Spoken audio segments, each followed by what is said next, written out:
Good evening and welcome to Solihull. We're in the centre of the country and it's the centre of attention for UK pool this evening, live here on Free Sports as the top IPA pool players gather for the Free Sports Premier Pool League. And we've got what should be an entertaining night of pool here for you. That's the current league table. Mark Farnsworth, ranked number 1. He's also ranked number 1 in this table. 2 wins out of 2. And he's sort of setting the pace already. 3 Welshmen right on his tails. And Ben Davis, the world champion, we're going to see a little bit later on. In fact, Davis versus Farnsworth, as you see, is number 2 versus number 1 on the table. It's the world champion against the world ranked number 1. Doesn't come any bigger than that. We've also got Mark Boyle and Neil Rayburn, who've yet to kick off their Premier League campaign. And they'll be coming up very shortly. They are the first match on screen right now. With me, I'm very pleased to say Kevin Barton, who's you've been pretty much an ever-present over the pool matches over, you know, what is it, almost a year now it's coming up to a pool on Free Sports. Welcome, Kevin. Good evening, Adrian. Good evening, everyone.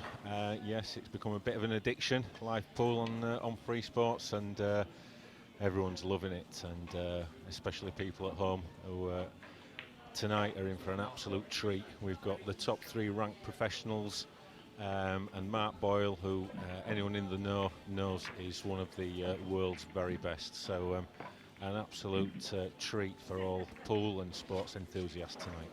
Yes, absolutely. Well, I've been watching, I'm a big pool fan myself. I've been watching quite a lot and also been behind the scenes pressing a few buttons from time to time. But Steve Jameson not able to make it tonight, so I'm hoping to fill his shoes as capably as possible. As we're just going to have the we just saw the lag. Here we go. They didn't do that in real time.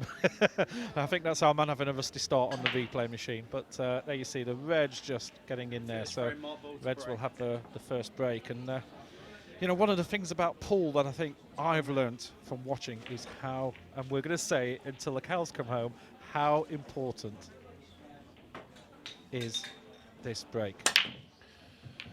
Yes, we say it every week, and you know it's true. The break is very important, but it's not the be-all and end-all. You know, it creates your openings. Hopefully, you know, if you put a ball from the break, it keeps you at the table. Yeah. But at the end of the day, you've still got to map out the finish with precision, play accurate positional shots, and hold it all together under some great pressure. So yes, it's important, but it's only part of the game. Yeah. Well, 30-second shot clock is pretty tight going for some of these boys, and you know, the clock is always on screen here. Like when we've come to Champions Cup and obviously the World Championships, the shot clock was much longer. They have much more time here. You've got the 1 extension in a frame, which gives you an extra 30 seconds. But as you can see, as soon as that ball's potted, the clock's rolling on screen. The pressure is on. It certainly is, and you know, it's these boys are used to a lot longer time to play the shots, so they're straight away out of their comfort zone, and you know, it's going to take some adapting. Some will adapt easier than others, but the good thing about the shot clock is that it almost forces your hand to start with. You know you can't really mess about, so you've got that mindset from the start of the match, which I think will help a lot of these players. Big shot here. This has got to be a key one. Can he hold back? Oh. And they do make it look so easy when you watch. Like, that really was a crucial shot, and he's just held that back so perfectly. And, well, this is a dream start for Mark. Neil's not got to the table yet. Yeah, and what we'll see throughout the night is that the quality on show and the positional play and how they manoeuvre this white ball around this blue cloth, and testament to how good they are is that they make it look so easy. And a simple roll into the middle bag. And Mark Boyle is away. What a start that is. And a great start for Mark Boyle from Scotland. I was looking at his ranking is 45 on the pro ranking, but and the next lowest on the list is Jimmy Carney at 12. But Mark won a qualifying event to get through to this, didn't he? Yeah, Mark's a new professional this year, and we have a 2-year ranking list, so by default he comes in at the bottom of the rankings. But as I said at the start of the programme, anyone who knows their pool knows that Mark Boyle is not the 43rd ranked player in the world. You know, he's top draw, and you know, we're going to see Mark over the next year or so surge up those rankings. And you can see there, interestingly, May 2018, he actually played Neil in the final of the English Open, the IPA tour, which is the bread and butter of the IPA pool scene, and Neil won 7-6. So if we get a match like that, this is going to be a cracker. Yeah, I think all these players are going to be really evenly matched tonight. I'll be very surprised if we see any 5-1s, 5-2s. You know, I think we're going to be 5-3s and 4-alls tonight. But you just never know with this game. It throws up something weird every week that we can't foresee, and that's the beauty of the game. Here's another ball potted from the break. That's a little bit of fortune there, as there always is with breaks. You are basically in the hands of the gods sometimes with these balls rattling around the place. But that yellow went into the middle bag, and there's an extension called, so he wants to have a good look at this. Kevin, you know, you're obviously a pro player yourself. You know, you're looking at this. Are you looking in and around that black area as being an issue area because there's yellows and reds and the blacks there? The black is tied up. Well, that is definitely an area of concern, but he really wants yellows, and that's because of this red in the bottom left-hand corner. And so hence he's taking on a difficult shot, difficult duel, and absolutely nailed it straight away. That wasn't even a natural, was it? He put a bit of an angle on there to pot that. Yeah, and because they've been playing on these blue cloths for you know, a good year and a half now, the guys are getting used to the angles. They are slightly different to the traditional green. Yeah, and yeah, a great example there of how Neil's adapted to the conditions. So yellow's looking good. It's just a question. I think that red will go into bottom left bag. Oh, it's hard to tell. It looks like it might not from above. And he might need to try and do a little nudge on this black. And yeah, he's going to play another double, I think. Yeah. Yeah, he's in a double frame of mind at the moment. I thought he might have just run that through a little touch more. Yeah. Just yeah, the face tells you that didn't end up where he was hoping, and it's an awkward angle, isn't it? That's not an easy angle to force the double now. Yeah, he's going to play the treble. Oh my goodness! Wow. You don't see that very often on the pool circuit. And now open table for Mark Boyle as reds. We'll just watch this again. Yeah, I think he was under a bit of time pressure there, so I think he just decided to go for the treble. Yeah.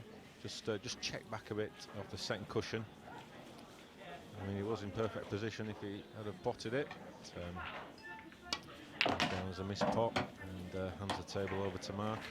First opportunity now for Mark Boyle on reds. And looking there, probably just the red in the bottom right corner as we're looking at here is the only one that he's actually going to be seriously worried about. All the others are very gettable, aren't they? Yeah, he'll just be working out which ball is best to try and move it out. He could try to go this ball. Oh, and that's unlucky. That's a little bit unlucky where that's ended up. It probably couldn't have come out any worse. He's behind the yellow. Well, he's got the red in the top corner, so there's something. He can at least pot a ball. But in this area, this is where you start getting towards the tactics of the game now. And it's like, well, does that red actually do him any favours? And I suppose the fact that there's no yellows in that area, there's no reason to leave the red up there, is there, Kevin? Yeah, he's going to pot this red over the corner pocket, which is why he attempted to move the red on that shot, because he knew he would more than likely have a shot. I think he's just going to try and pot this, leave himself an angle on the one on the top rail, like that. And now he's going to use this to pot into the bottom right as we're looking and try and bring that white down and disturb those two red balls. This is the big shot. I see here. It's a difficult pot, never mind developing these two reds. Yeah, pot alone. I think he's overcut it. Oh, he's overcut. Well, he succeeded in knocking the red out, so success on that front, but missing the pot. And now Neil Rayburn, who possibly felt that he may not be coming to the table in this second frame, has a chance. He's got a chance, but what Mark has done is covered this bottom left-hand corner pocket where that yellow would, where Neil would have liked to have been potting that yellow. So he's got some work to do still. Yeah. I'm not sure if that yellow clips in, and it did go in. That's a great shot. There was just enough room for it to sneak past.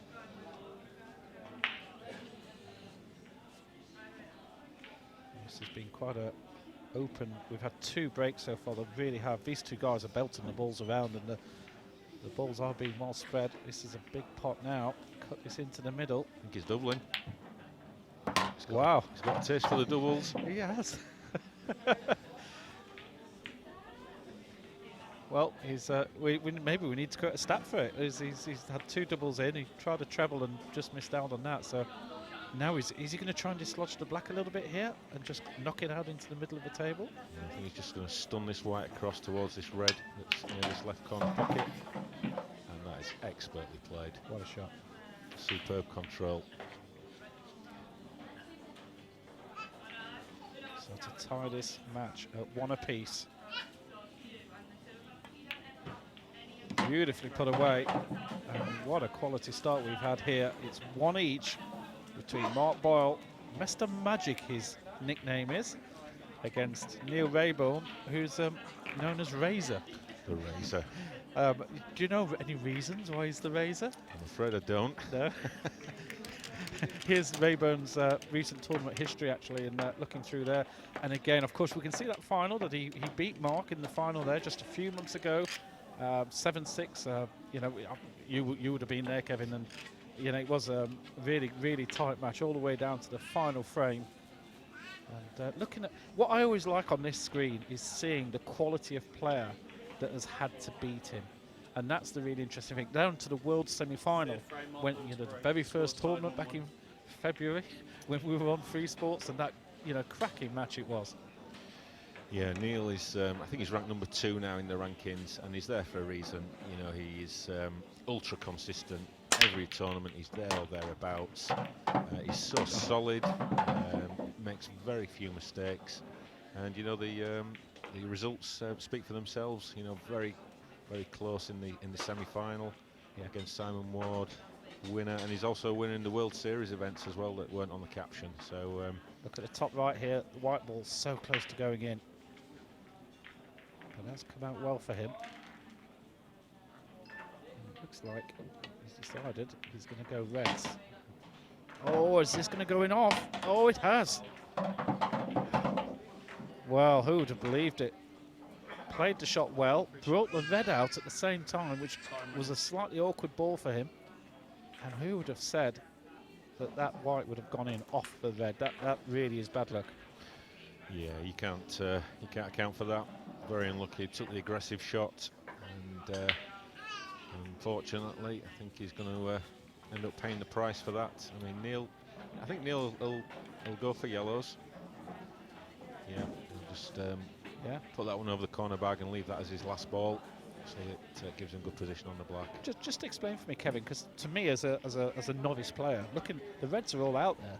Why would he have not gone for reds in that situation and looked to clear up? Well, the yellow was near the black, so that could have been a little bit awkward if it had stayed on reds. And there's a red that's to the left-hand side of that top left-hand cushion. Yeah. So by just developing that yellow that was near the black, all the yellows go, and he'll be looking to take these out and take a 2-1 lead. And these guys are so good. Potting machines. That one didn't actually run as far as he'd have hoped. I don't know if you can get a good angle of this. Yes, you can see that quite clearly. Actually, you can see from that angle. Yeah, he was a little bit tentative on that shot. He certainly wanted another 6 inches on that, and it's a little bit careless. He's having to cue a little bit awkwardly now behind the red, so his left hand isn't in the ideal position, but no problem. Drilled that in. And this is the 3rd week of the Premier League. How have you found the players adapting to the 30-second shot clock? Because there is no shot clock that is as short as 30 seconds. This is a new format.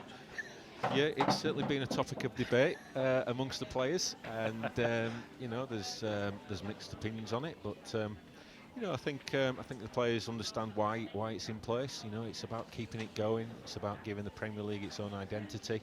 We just don't want another tournament the same as the last.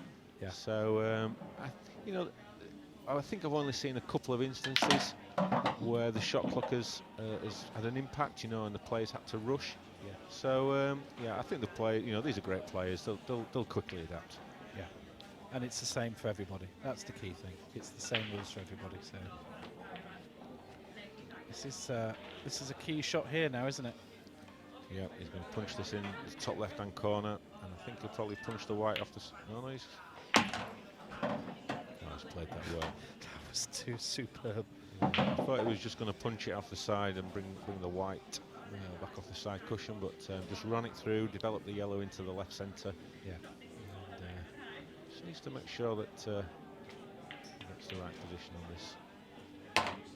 Simple roll over. And the nice thing was he had the yellow in the corner over the corner bag anyway, as a sort of insurance anyway, just in case something went wrong there. So yeah, so the first shot he played at the beginning of this break, as we said, he was leaving that yellow there to set up to be his last ball to give him the best possible position on the black.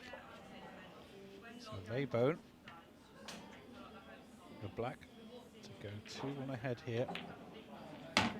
Pots it beautifully. And Neil Rayburn, the world number 2.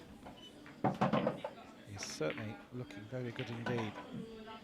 What a great start. And of course the format here in the Premier League, it's it's the best of 8, which you don't see very often, but it's a little bit like the Premier League darts. So an even number, it is possible to tie a match 4-all. And basically it does mean that if a player does get to 5 and we do finish 5-1, 5-0, 5-2. We haven't had a 5-0 yet, have we?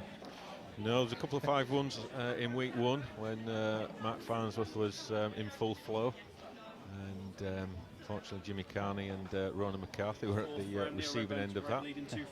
But yeah, it's fast and furious, and it shows the value in winning. So you get 3 points for a win, but just the 1 for the draw. So those wins are absolutely precious. Yeah. Could this be the first dry break? It is. So a little chink of light there for Boyle. And in fact, I think this was one where I don't think there's a single ball that even looked like it could have gone in here. Just looking here. Oh, just a yellow in the middle. Yeah, the middle cluster of the balls didn't really get much movement there, so it was just relying on a few balls that were moving around the table, but nothing really threatened the pocket. So Boyle deciding to go reds here. And the reds just a little loop in the middle around the black, but there's plenty of yellows there. This doesn't go into the category of an easy clear up, does it? No, he's certainly got 2 reds there in the middle of the table near the black that he somehow needs to get creative with. He's going to take this one over the corner bag, so he's definitely going for the clearance. He's hoping.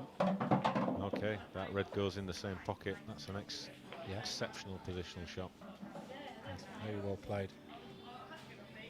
It's great when you see shots played and you don't even think of them, and suddenly this guy's played it. He's not only thought of it, he's executed it.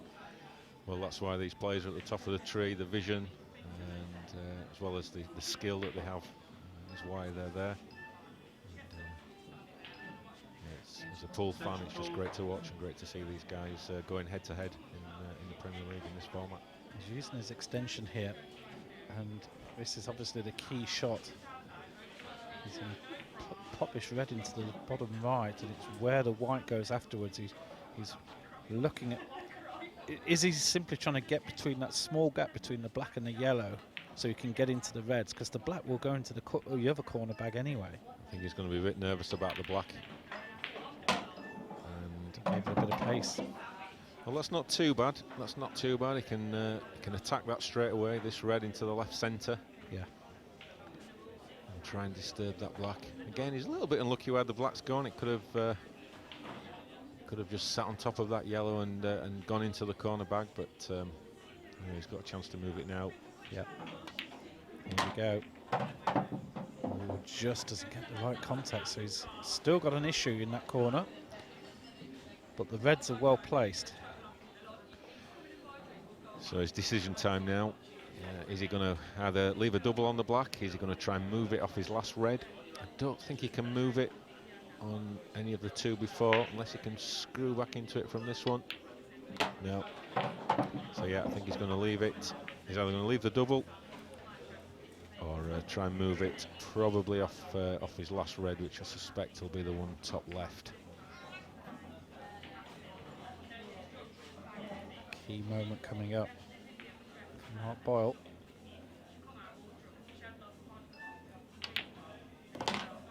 I think you're right. I think he's going to go for the double. I mean, we've seen over the past sort of 12, 18 months that the double has become an integral part of you know, the finishes, and you know, they're a lot more confident to go for them nowadays. Yeah. It's become part of you know, routine. So yeah, not phased by it now. Here we go. This is it.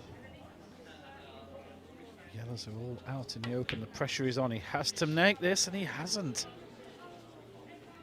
And to be honest, by Mark's standards, that wasn't actually close. It wasn't really close to the lip. Can't believe that. He's shaking his head a little bit. Yes, he probably just hit it a little bit harder than he probably thought, and it just checked back a little bit off the cushion. But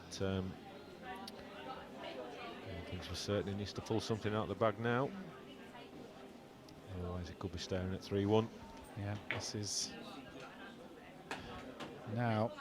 He's going to be paying for that miss, and you would have expected normally a player this level to have actually, you know, he was setting it up. He knew where he was going to put the white, the cue ball, and now he's in a.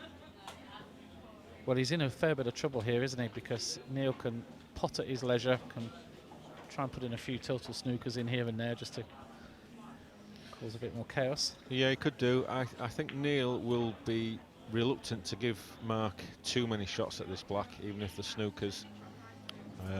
He knows Mark's very good with angles and things like that. So I think if he can see a route to go for the finish, I think he's going to look to go for it.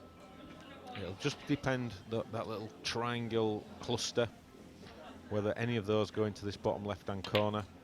I think if they do, then I think he'll be going for the finish now. Yeah.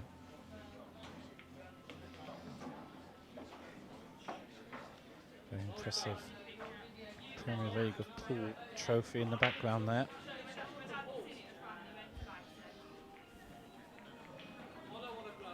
Still plenty of work for him to do. Just pinched a little bit of the bag there. I'm just looking at the odds before this match, and Mark Boyle 8-11. If you ignore the draw, he's 11-8 on favourite with Rayburn and the evens. So the bookies think it could be quite close, and that's how it's turning out.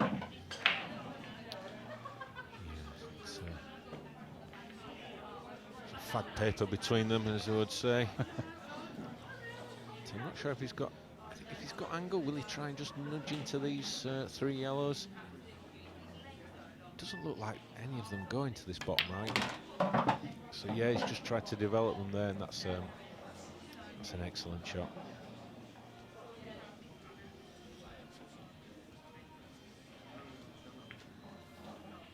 So he'll probably look to screw back.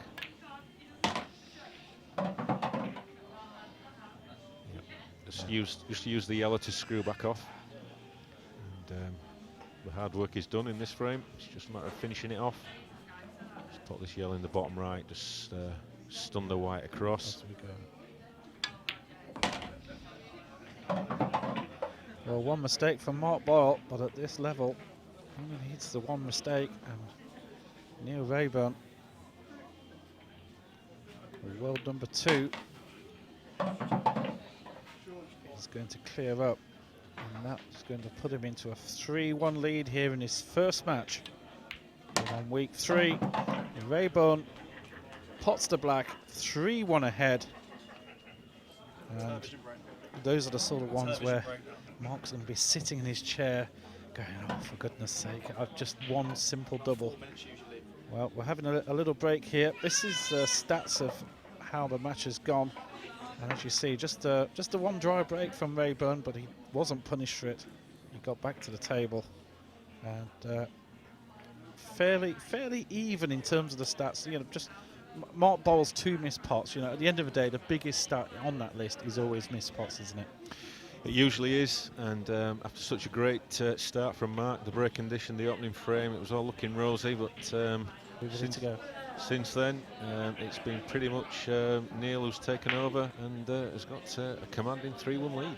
So Rayburn leads 3-1. We'll be back for the conclusion of this match after the break.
Welcome back to Riley's Pool and Snooker Club in Solihull, and it's the Free Sports Premier League of Pool.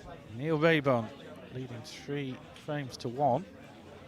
And Mark Boyle, during the break, is really just kicking himself a little bit in his corner. And missing well, you can, I don't suppose you can ever call it a simple double. Like, no double is simple.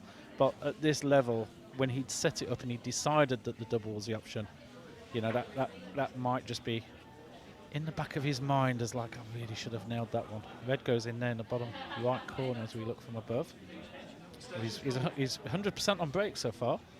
Yeah, I think he probably just mistimed that double a little bit. I think he just hit it a little bit harder than he would have ideally wanted, and that just made the double straighten up, made the object ball, the black, just straighten up a little bit. So yeah, probably just you know, if it probably been later on in the match, I would fully expect him to get that. Yeah. Oh, that's a careless one. That was unexpected, to say the least. See this again. He's just misjudged the pot. Yep. Yeah, he just missed it. He's not really having to do anything special with the cue ball. And he put a bit of weight on that, and Mark Boyle, Mr. Magic, at the moment, the magic's just not quite there.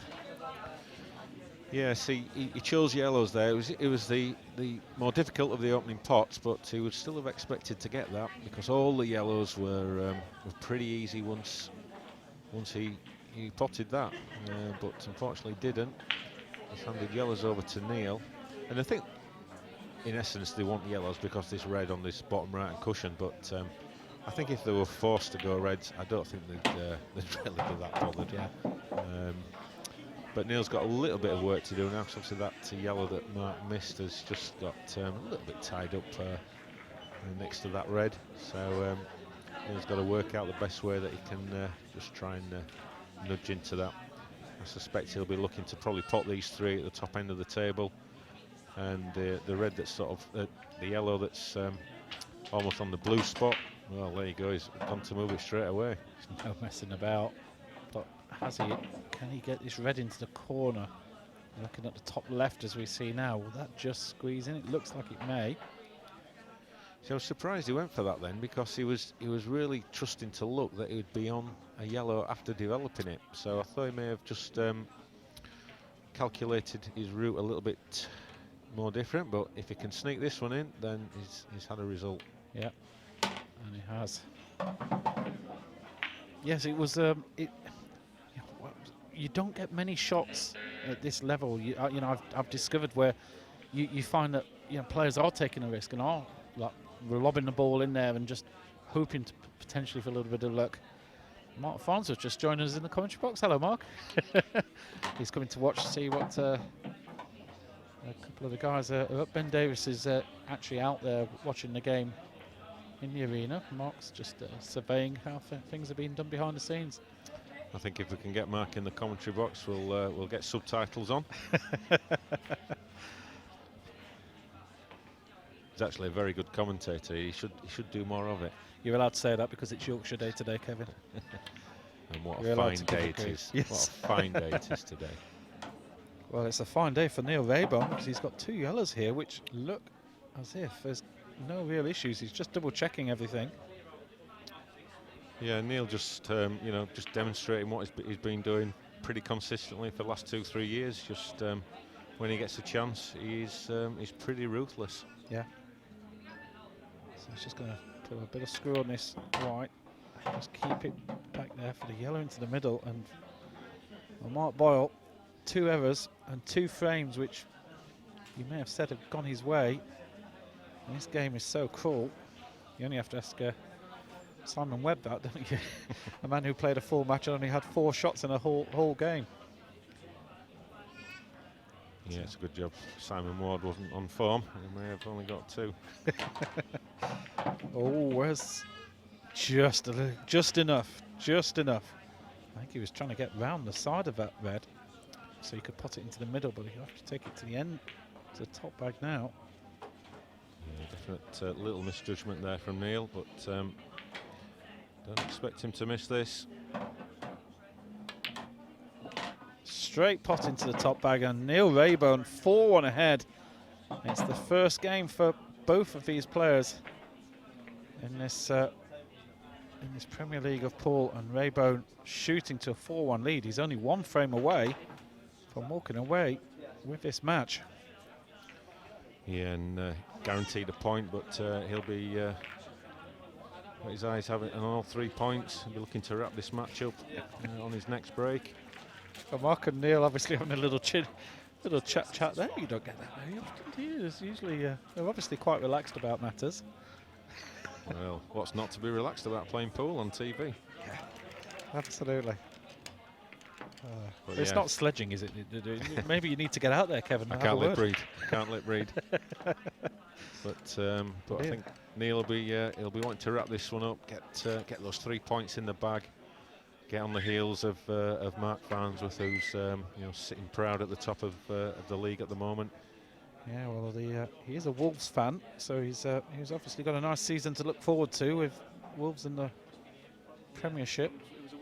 And he's now going to have the break, and well, a chance to walk away with a 5-1 lead. And of course, it is all also about frame difference as well, in that if people are tied, it will come down to frame difference here. On this frame, the break has not gone his way, and the first dry break for Rayburn. Second, so yes, he had a dry one. Thank you, Kev. Also, Statsman. Yes, he had one early on, didn't he? Yeah, so that one white nearly went in the corner there. A little touch on that yellow, and the white was in, and would have been ball in hand for Mark. But nothing to go at, so he'll just be looking to keep things tight.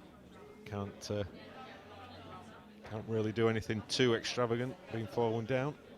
When you're in this situation, Kevin, you're lying match down, and the other person's breaking.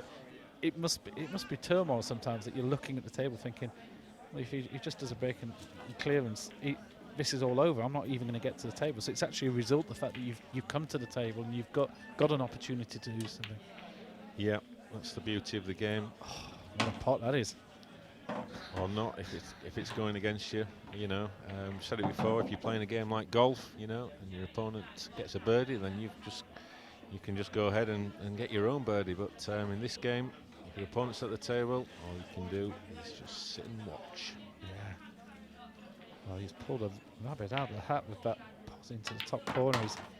Mark's obviously come to this with a little bit of fire in his belly, and he wasn't going to. I think both me and you thought he was going to play safe.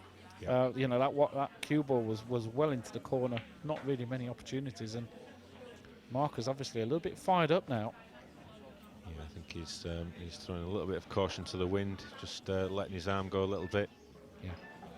And showing everyone at home just exactly what he's capable of.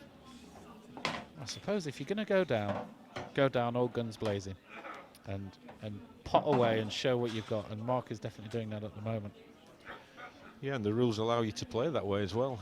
You can get creative and innovative. So, the rules, support that aggressive mindset.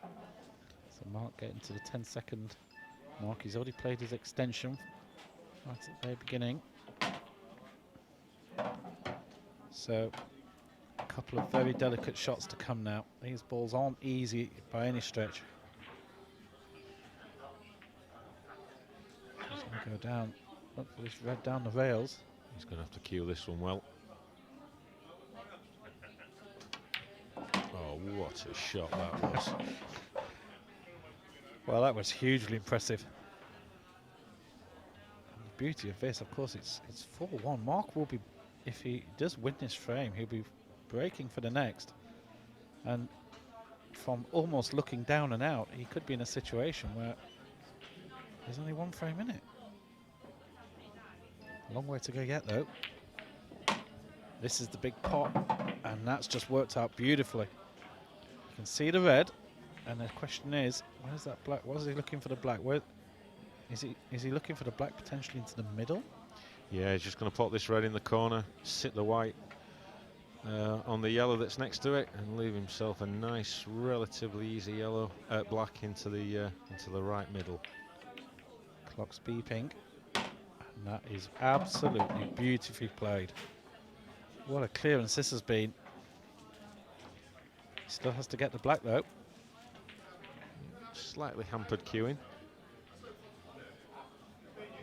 Oh, this has been wonderful. And this is how good these players are. I think there's many people around watching would have thought a clearance would have gone, and that one has rolled away.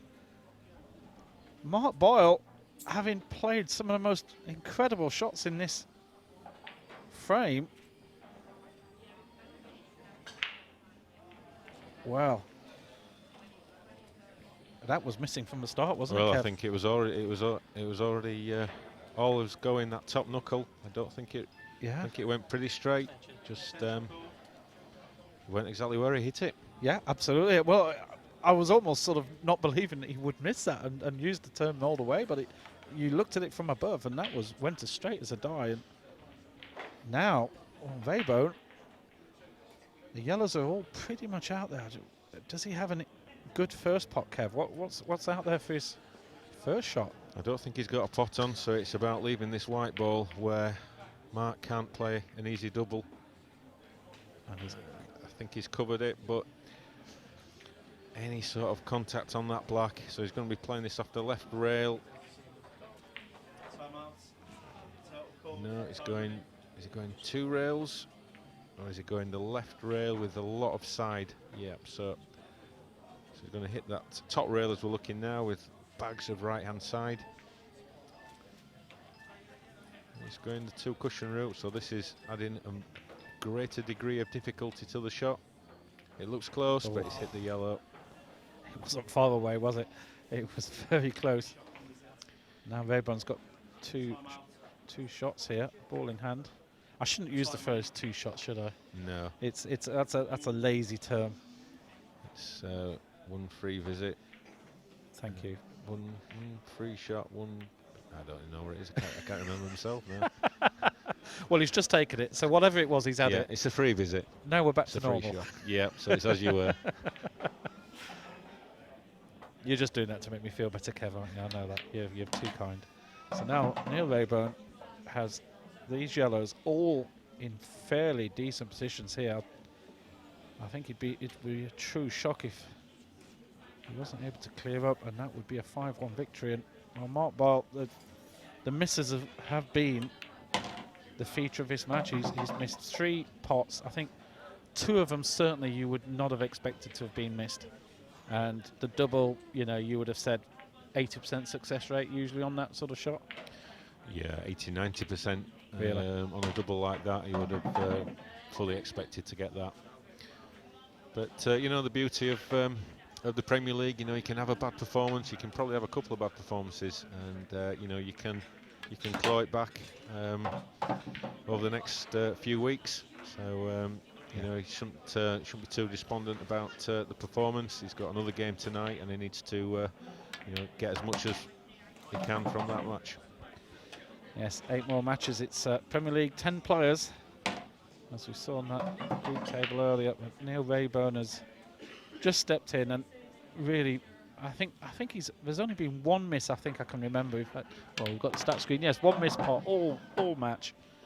And Mark Boyle, I'm just looking at the stats, 4 missed pots, and that's been the story, because it's Rayburn who wins this first match here on round 3 of the Premier League of Pool by 5 frames to 1. And well, the stats do tell the story, and it is that missed pots statistic there which has been the thing that has cost Mark this match. He was certainly on form all the way through, and it was the fact that they were easier pots as well. It wasn't as if it was a really tough pot that he missed. Yeah, very un-Mark Boyle-like, and for 7 balls in that last frame, we showed exactly what he's capable of. Fantastic finish, and then just didn't finish it off. Yeah.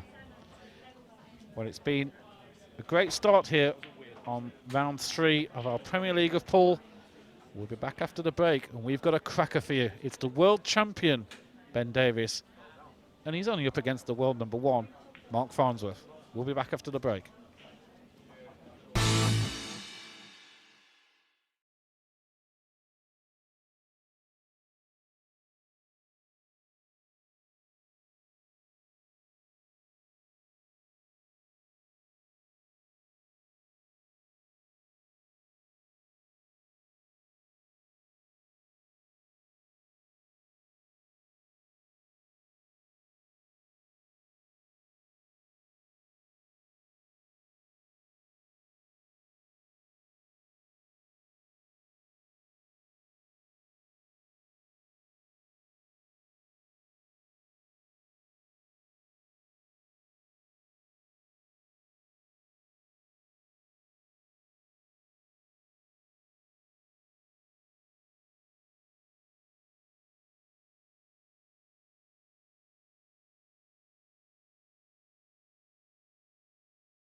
Welcome back to Riley's Pool and Snooker Club here in the heart of the country in Solihull.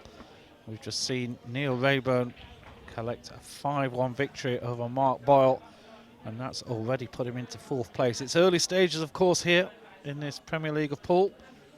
And, well, next up we have a real battle. Probably the 2 top players on the tour at the moment. Mark Farnsworth, ranked number 1, also number 1 on the table. I'm on the right here, as you see, and he's up against the one and only Mr. Ben Davies, who's world champion, had a brilliant world championship. What a great tournament that was. And well, we talk about heavyweights and top players. These two, you probably don't get much better than this, do you? No, it really doesn't get much bigger than this. And you know, these 2 guys at the top of the tree. Mark, as you say, long-time pro number 1, been there for at least a couple of years. And Ben, you know, recently crowned world champion in what can only be described as probably the best tournament of pool that's ever been. Yeah. And yeah, it's I don't know how you meant to pick a winner from this one. It was a real roller coaster. You know, we were up in Bradford. You know, it feels weird to think it was, what was it, 5-6 months ago? There's a lot happened since then. It was about 2 years ago, I think. But it was an incredible evening, and of course we were live on Free Sports throughout, and you know, you really did feel it. It felt like one of those crucible moments where you used to see on the BBC with snooker. You know, the crowd were getting behind. We had tension. We went to the last set. We went to the last frame. It was quite an amazing experience. Yeah, it was one of those. Where were you when Ben Davies played the skill shot in the last frame? What were you doing? It was superb, absolutely superb. So Mark Farnsworth from Sunderland, he's got his club in Washington.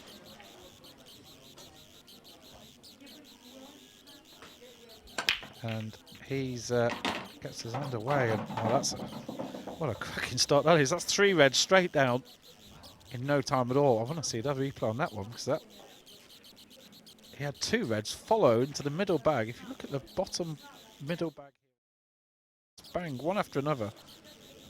And I don't know where the other red was, but basically there's only 4 reds left, but the only trouble, you know, does he have a? Is he going to go for this red into the middle? No, we're going for yellows. All those yellows all look nice. He's just got to make sure he pots the first one, and then he'll be thinking about how he develops the black. And it'll be interesting to see if he can keep that form going that he demonstrated in week 1 of the Premier League, where he pretty much blitzed Jimmy Carney and Ronan McCarthy 5-1. He was first couple of frames he was a little bit scratchy, but once he got into his stride, he was unplayable. Well, this is the incredible thing about this level of pool. I think if I'm playing my mate at pool and I put 3 balls off the break, there is no way I'm going to be going for the other balls. You know, I've got half the balls already down. There's only 4 to go, and yet these guys will look at the table and go, actually, I'm going to go for the yellows. There's 7 of them still, but that's not a problem. They're all better to pot, and I'm going to clear them up. And this is the thing that I think is being one of the areas that's really sort of been an eye-opener for myself, going from quite a standard player to seeing these top players, that they really are reading the table so well. Yeah, they'll generally work it backwards and from the black, and see what colour represents the best opportunity of getting on the black. Yeah. And so this is probably the key shot now. He's going to be putting this yellow top right and just try and nudge that red away from the black. Just perfectly played, half ball, just so that he leaves that black into the centre pocket. That's absolutely pinpoint precision there. What a great start here for Farnsworth. And if he gets these last 3, it will be an 11-ball clearance, which you don't see too often. Yes, that's true. He's had to work hard for his money for this frame.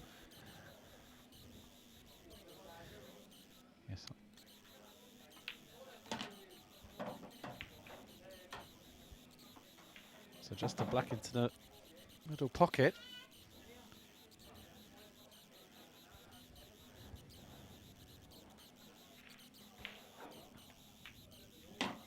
Mark Farnsworth really did have to do it the hard way. 4 reds, well 3 reds, and then the 7 yellows. And Farnsworth, who's the only player with a 100% record after 2 games, he's looking pretty confident, isn't he, Mark? Yeah, he's in some fine form. He's not the number 1 for a reason.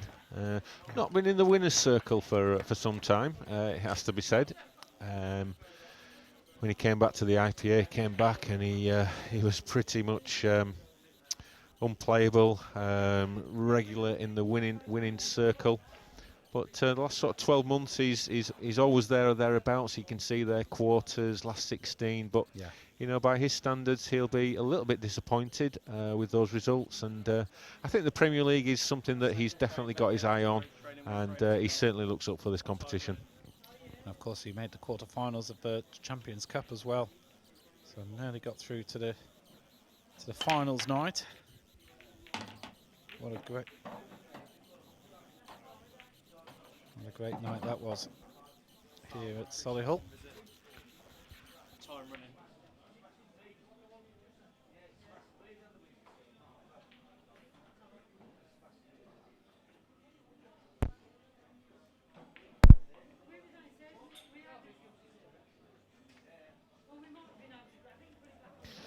Yeah, it was a disastrous break there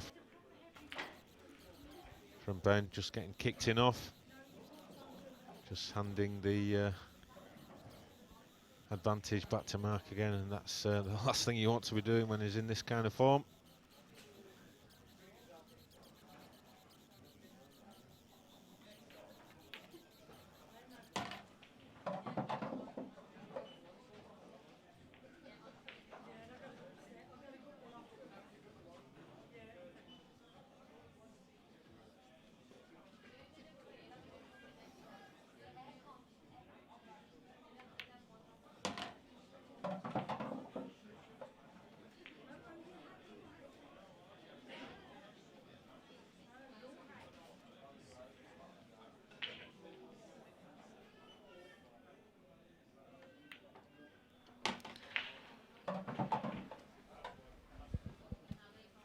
Well, Mark looking very comfortable here. Nothing looking too difficult for him at the moment. Making everything look very, very simple. Well, when that's happening.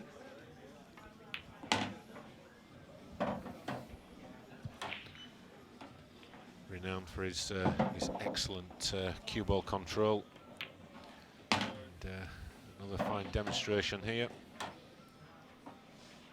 Just a yellow into the middle and a straight hold shot for the black into the same bag. And Mark Farnsworth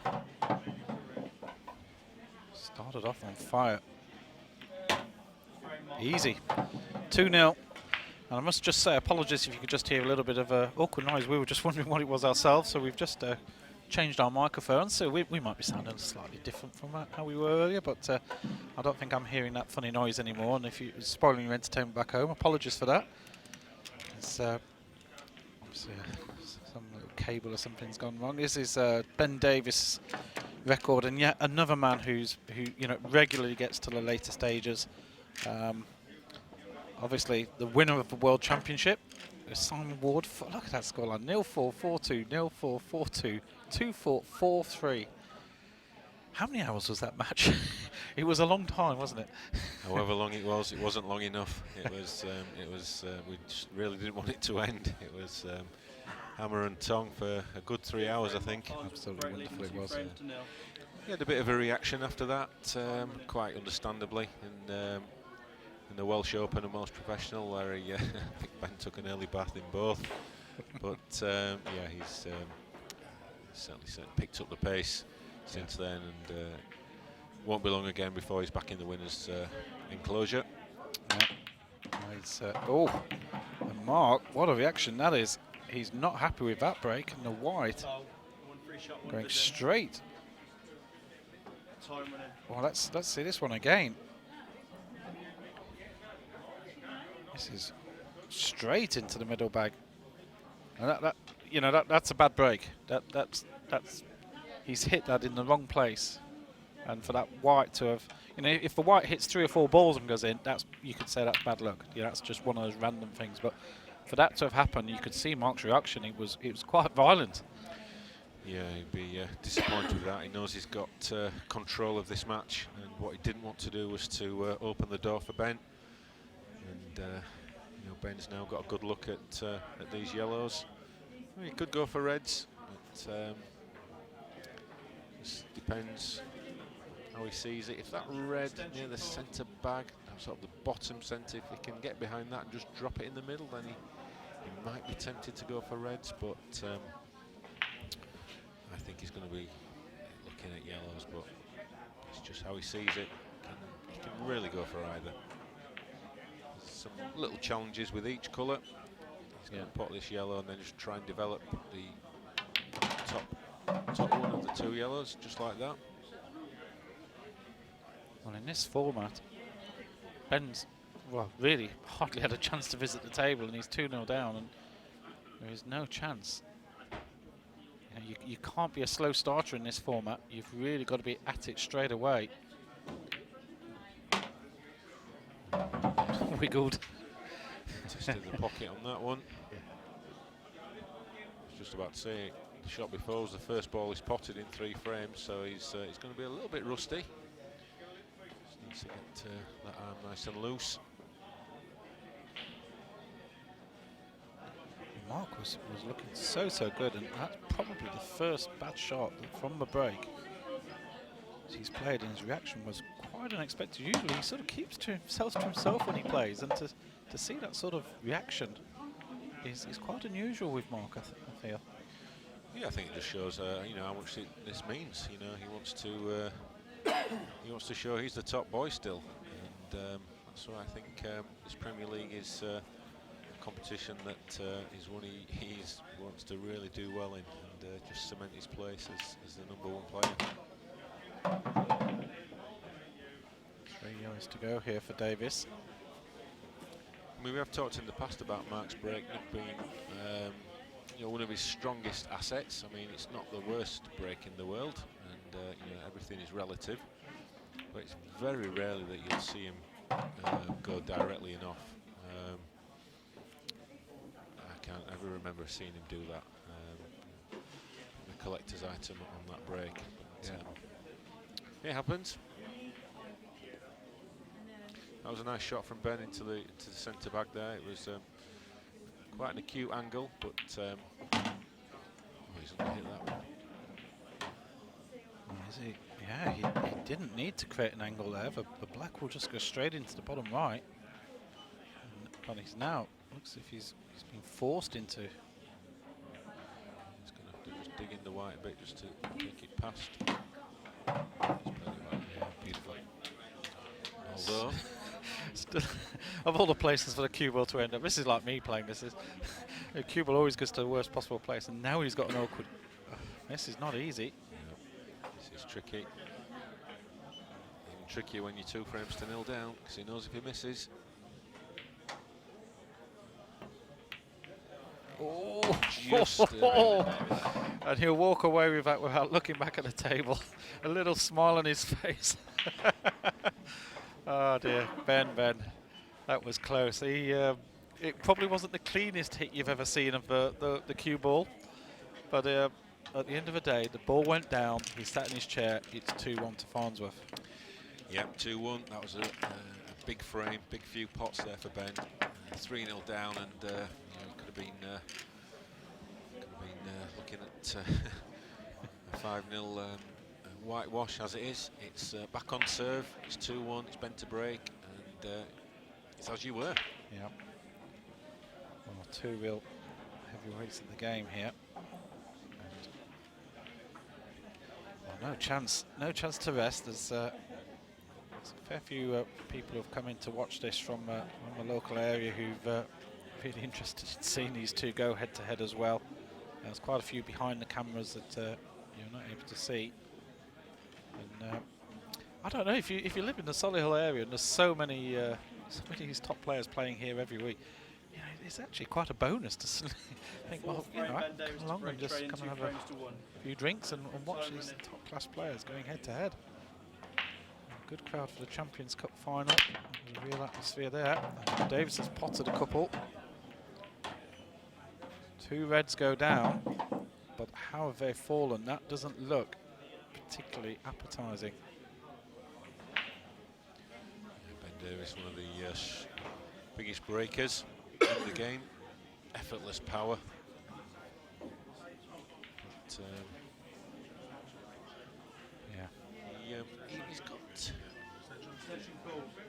he's got a plan he can play here, red onto yellow, and possibly if he's got the right angle, try and screw the white back and knock this other yellow out that's near the red.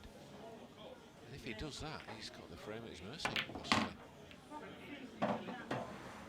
It just died a little bit, but has it done enough? Well, it certainly goes into the top right as we're looking. And he's got a shot on, so although that's tight looking at that camera angle. It is, isn't it? Might need to try and have another nudge on that, but for now, we'll take the easy yellow. And he might need to go and assess that little situation a bit later on. It's wonderful to see 3 Welsh players at the top of the table as well, isn't it? That it's not a... That's a beautiful pot from Ben. To be able to just get down and smash those balls in just like that effortlessly is yeah, it's a bit disturbing for the rest of us. He made that look a little bit too easy, didn't he? It's just like bang, bang, you get in, I'll pot you there. What next? He's still got to look at this top left area, isn't he? And oh my goodness, what happened there? Well, well, well. Ben Davis, he can't believe this. What? He's trying to pinch the pocket. Oh my god, yes. That was... He's trying to pinch it, and you can take liberties with some of these pockets. Possibly the corners you can get away with a little bit more, but yeah. Well, having just nailed a shot like the previous one, the full length of the table, as if he was like picking apples off a tree, no problem at all. Now, Mark Farnsworth just puts in a similar pattern now. He's got the opportunity, so it's this red on the left-hand side that's one he's having a look at now. I think he's just checked to see if it goes into the middle. I don't know if we can see that from here. Yeah, you can go, won't it? Can go, yeah. You'll need to bring the white down past the white line that you can see there, the balk line. That's what he's played for. So this is going to be the big shot of this frame, and Ben Davis is still had a little shake of his head just back there as well. He's still thinking. So he was trying to create an angle. As you say, he pinched the pocket. He was trying to force a bit more of an angle that actually wasn't there.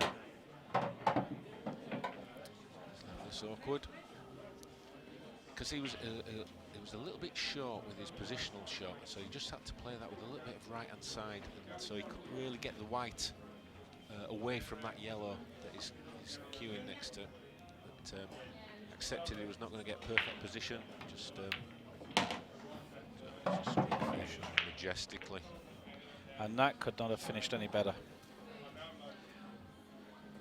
Putting a little bit of a grimace at it, but I think he's happy. Yep, he doesn't need a second look. This is a straight pot. A little bit of screw back and black into the other corner bag. And Mark Farnsworth will take a 3-1 lead here. And well, Ben Davis looked as if he was going to be levelling it up. But it's Mark Farnsworth who goes 3-1 ahead in this round 3 match. Here are the stats so far from those first 4 frames. And well, Farnsworth, 26 balls potted. As you said, 11 of them in 1 frame, which I've realised how that can happen, but I didn't think about that before. But yeah, you can pot balls and then decide to go the other colour after the break. but it's the final stat that matters. It's 3-1 to Farnsworth. We'll be back after the break for the rest of this match.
Welcome back to Solihull. Mark Farnsworth and Ben Davies have just had a little break. Just a little bit gathering their thoughts, and Mark Farnsworth is probably feeling a little bit better inside with a 3-1 lead. And the break has not gone his way. One red in the top left nearly went. We'll be opportunity here for Ben, because these colours are all over the place. This is a big break from Mark. Yeah, it was a good, a lot of movement on those balls, flying everywhere, but a few reds threatened the pocket, but nothing quite made it. Ben's decided to go reds and has already taken the opportunity to get that black out. Look where the white's finished. At least you can see the red in the opposite middle bag. That was the middle bag he missed in the previous frame. Yeah, I wouldn't expect him to miss this one. Or is he playing the plant? Looks like he's going for the plant here. Well, that's got certainly some guts there. That's not an easy plant to play, but he's not messing around here, Ben. That was a big shot to play. And he's now left that red over the bag. So the issue he's got here, he's got this red that's pretty close to this left-hand rail. If he wants to double it, he's going to have to pop the red over the right-hand centre before it. Yeah. So the black, I'm pretty certain doesn't go in the bottom left corner. So this may be a two-way shot. So he's going to play the back double, and I think he's going to try and develop the black. Big shot here for Davis. Very good. So unlucky, he's come through the gap. Yes, no doubt that ball does not go. However, if he can get good position, he needs to be up near that balk line, pretty much near the centre spot. If he can get the white up in that area, then he can just play this, what will be his last red, into the centre pocket, and then run the white through for the black into this bottom right corner. So he just needs to concentrate on getting this white ball up in that top end of the table. Probably going to screw back off the cushion. But, he didn't want to get hold of kiss that yellow. He's going to struggle now. No, he's well, this is going to be one of those sort of hits and hopes. He doesn't have any other option other than potting this red now, does he? The yellows are all over the place. There's no safe shot for him. He's going to be trusting to a little bit of luck here. Yeah. He won't be short of pace, that's for certain. Well, well, there you go. Okay. He's decided. Has he decided he's going to try and pop this black into the bottom right? Yep, he's taken his medicine. He's realised that he was pretty unlikely to get probably a better position than this without some incredible amounts of luck. So he's going to trust his skill. Wow. And try and clip this into this bottom right corner. What an incredible It's attempt close. this would be. Oh my goodness. It's in! What a shot. Oh, and Mark Farnsworth applauds the shot. That was an absolutely phenomenal shot from Ben Davies. I see this again. Like, even just, well, I don't know if any of you at home thought that was the shot he was going to play for to get on the black. We were all saying he was going to whiz it around the table and hope to the gods. And, well, maybe that's why he's the world champion and we're sat here commentating. Absolutely, and you know, if he'd have missed that, he probably would have been 4-1 down and staring defeat. As it is, he's still right back in this match at 3-2 with all to play for. I love the sportsmanship there from Mark Farnsworth, who applauded that pot. He knew that that was an awkward situation for Ben. He had a bit of bad luck, and well, the class of the man came through there. Do you see the overall stats after? Sixth frame, Ben Davis to break, trains 3 frames to 2. Time running. Benny's going to break here.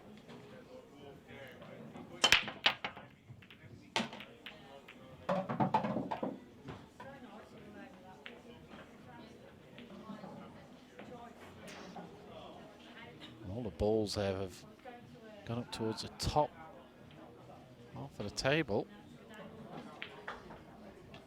There's one down. Yellow's gone, but well, this is a this is a bit of a horror show, isn't it? This is one of those where everything's covering everything else. We could probably go and have a pint and come back and join this frame 20 minutes, and there's not much different because you know, unless Ben manages to pull a rabbit out of the hat here and sees some potential pathway of yellows. You know, he's obviously looking at the yellows. He's decided there might be an opportunity here for him. Let's have a look from above. There's obviously the awkward yellow that's towards the middle bag on the right side as we're looking at there, which is covered by the red, and there's also that one that's up in the top area again covered by the red. So there's two difficult yellows there, Kevin. Do you agree? Yes. I thought he may just play a little safety shot here. It looks like he's going to try and clip it in. He has played the safety. Just covers. Just wanted to get that white as close to that red as possible to leave absolutely nothing. I think because there's a bit of a gap there, he may have left the plant to the centre pocket. Difficult shot, but he's left it. Yeah, and well, you don't want the #1 ranked player in the world having half a sniff, because these are the sort of things that he's decided it's easier just to nudge the red and put the white on the corner. So he's happy with where things are. Yeah, just biding his time, keeping it tight. Obviously reds are a little bit messy, well, just as yellows are, but the yellows do technically all go. That yellow on the left rail, it can double back into the centre pocket. So Yeah. you know, if Ben wanted to be aggressive, he can go for these. Oh, there he goes. Doesn't need asking a second time, does he? That's right. Yeah, just need a second invitation. Now Mark knows. You know, Mark surely knew that he was leaving that, so he was asking Ben the question, "Are you going to go for it?" And so this is the question now. Mark has given him a chance, and Ben's taken it. And now the question is, okay, Ben Davies, can you clear up here? Absolutely. Yeah. He Mark didn't really have much else he could do, to be honest. So basically saying, as you say, there you go, Ben. Has that gone in? Oh, now was he meaning for that to go? It looked like he was trying to lay it up. I think he was going to pot it, but he potted it into the sort of left-hand side of the pocket, and I think he really wanted to pot it either centre or to the right-hand side, and that white's just gone a little bit out of position. He was hoping to nudge the yellow that's just right next to his cue ball now, and actually knocked it further towards the cushion. That's a good recovery shot there. It's not a bad shot, is it? Prime position now on this yellow. So this is the key shot.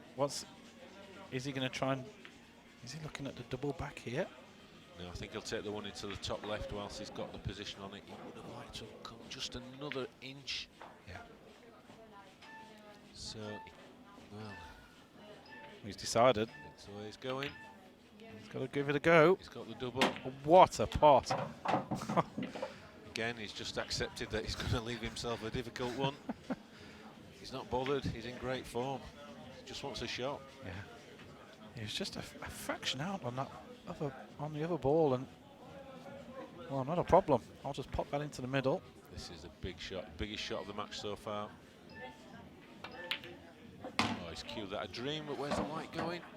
Oh, no look whatsoever. Great pot from Ben Davies.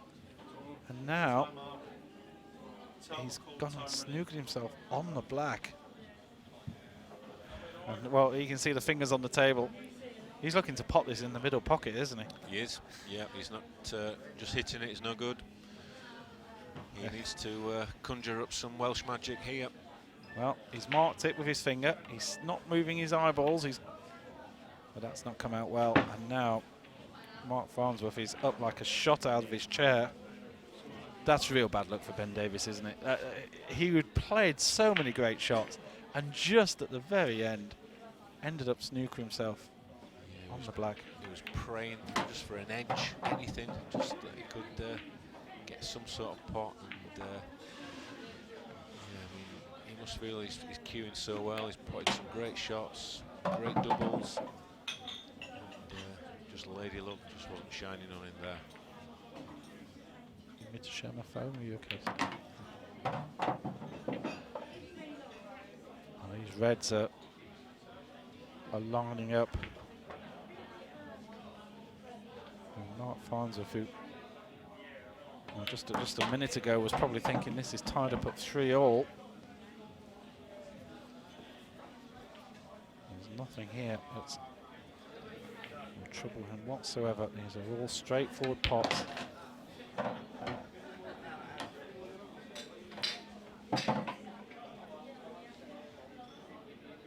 this round of 3 cushions.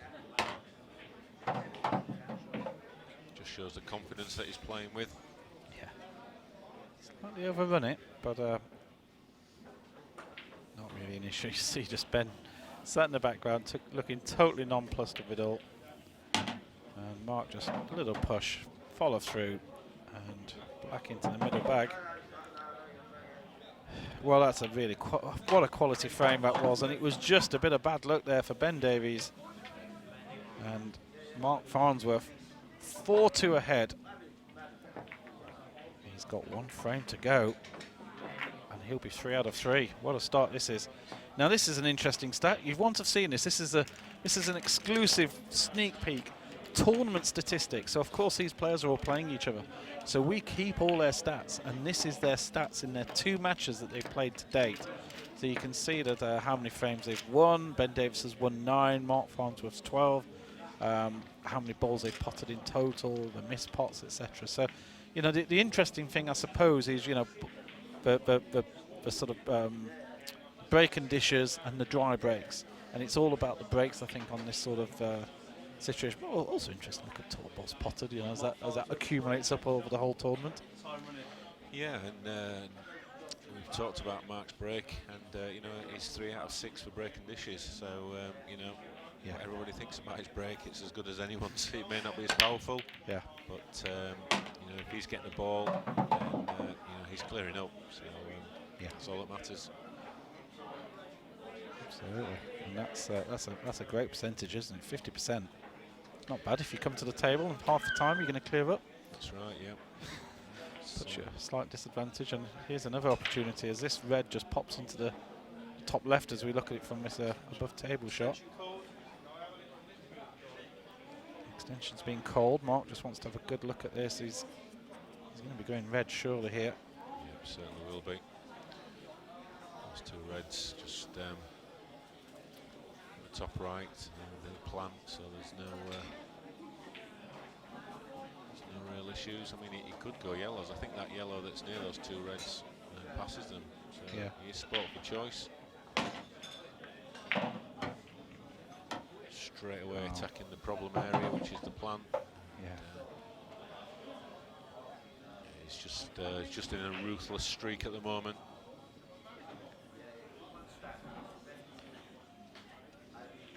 Looking at the tip size here, which is really interesting. Of all the players, most of the players are playing with cues with tip size. In fact, there's a few that are 9mm, some are 8.5, and Mark has got the smallest tip size out of everybody, 7.5mm. Yeah, very small tip. And picking up in there though, just misjudged the plan, and you know, this is a chance for Ben. Yeah. Mark's first mistake in this match. Can Ben take advantage? Yeah, that's another important stat. He's in the 6th frame. And, it's his first missed pot. 7th frame we're in. Yeah. And with that great shot there from Ben, he's just completely opened the frame up. Yeah, that's not a foul, by the way. If you're watching this black ball for the first time, that counts as a skill shot. As long as you pot one of your own balls, you're allowed to pot your opponent's ball as well. You'll hear the frame skill shot used, and that's exactly what it is. And just that one rule alone really does make black ball so much more attacking, doesn't it? You can't be lining up pockets with balls and whatever, because you can just, as long as you can pot your own, you can clear those out the way. That's right, yeah. And long gone are the days where you can roll a ball over the bag and just sit comfy in your chair for a good hour or so. Those days are long gone, thankfully. And you know, the game's moved on, sports moved on, and you know, black ball rules are definitely the way forward. And you know, all the players love playing them as well. Yeah. Is that one run enough? Ben's having a little look, and I don't think he's there. It's a careless mistake. He needed to give it a little bit more oomph in that shot. And the white's just nestled behind that red. He's just not had the run, has he? incident with the black in the previous frame that cost him the frame. And this one looked all on for a clearance. There's nothing else that was difficult. And now, well, he's having to go for, well, he's going safe. He's going to try and tie it up and hopefully. It's quite a clever shot. I don't think he's left Mark any easy direct pots. So whilst a lot of people may have thought what to hit one of the yellows at the bottom end of the table and keep some distance between the white and the reds, what he's done there is he's played quite a clever shot and only left Mark a really difficult shot. Doesn't look in. Ben's got a lifeline. Yeah. Ben's off his seat like a shot here.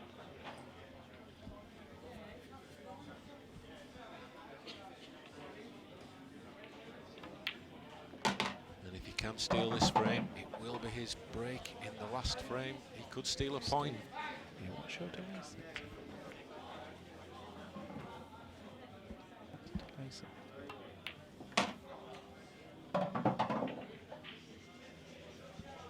So, Ben just the yellow.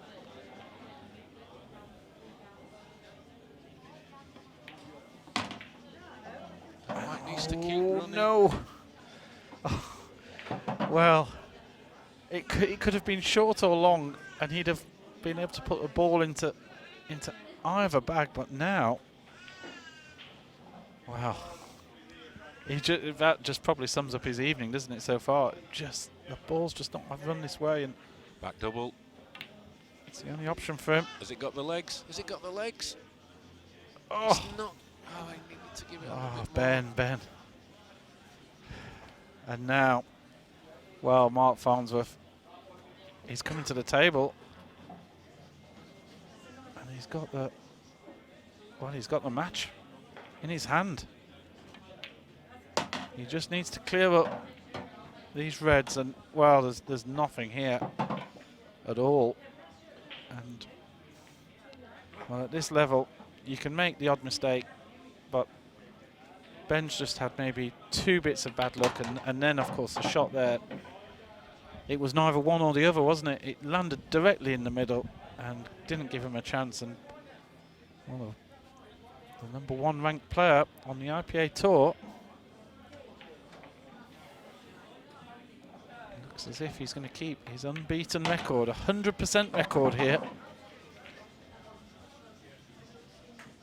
And this is a big victory over the #2 player in the Premier League so far. Also ranked #3. I never even asked about his nickname of Ding. We'll do that in the next match. Farnsworth wins by 5 frames to 2. And Ben Davies, well, he's going to be going back to his chair and thinking, well, really, I need to try and cut out those few errors. Certainly a bit of bad luck. There's the stats. Mark, impressive from the break, no doubt about that. Always impressive from the break. But it was well, got 2 missed pots there from Ben, but it was possibly just the 2 bits of bad luck also where the ball just didn't run for him, wasn't it, Kev? It was a tale of what ifs, I think, for Ben. He certainly had chances to get level. He never could just quite get level, and eventually those chances that he couldn't take came home to roost, and it's a 5-2 win for the runaway leader at the moment. Mark Farnsworth, 3 out of 3. He's 100%. He's got another match to come tonight as well. We'll be seeing that in a little bit. We'll be back after the break.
Welcome back to Solihull. It's Riley's Snooker and Pool Centre here in the heart of Solihull.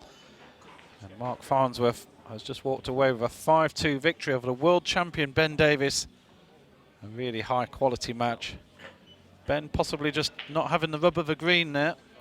And certainly a couple of times he looked as if he had the frame in his hand, and he just missed out on one of the later balls looking for the black, and twice Mark Farnsworth walked away with frames that Ben Davis possibly felt he'd already won.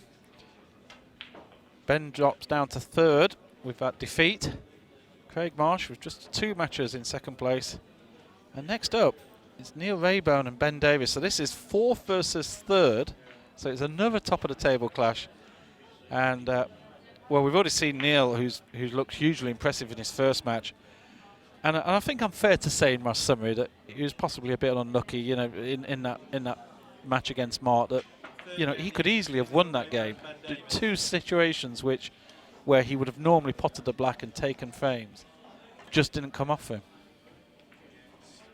Yeah, it's one of those matches that he'll probably look back on and think, you know, on another day could have been another result, but you know, these fast and furious formats, you know, anything can happen, and it usually does. And I think what's going to be interesting now is how he reacts, you know, from that defeat to Mark, and you know, he's still in the top 4 in the Premier League, so it's important he tries to get something from his night's work and in this match against Neil. But as we saw Neil early on, he's the only other undefeated player in the Premier League at the moment. Admittedly, he's only played 1 match, but you know, Neil was impressive as well in the first match, so he's going to be looking to continue that form. Just looking at the all the players in the Premier League, and actually I realised that Neil is actually the only local from Stoke, and most of the other players are coming from big distances. Mark Farnsworth was possibly the next local, and he's up in Sunderland. And then we've got guys from Scotland, of course, Ronan from Northern Ireland, and then we've got a lot of the guys from Wales, Llanelli, Swansea, 2 from Swansea. There's a lot of travelling these guys are doing to come here to this central location to play these matches. Yeah, Neil's had the result of the century with the National Arena being set up here in Solihull, and yeah, there's you know, Ronan obviously is probably the most travelled pool player on the planet.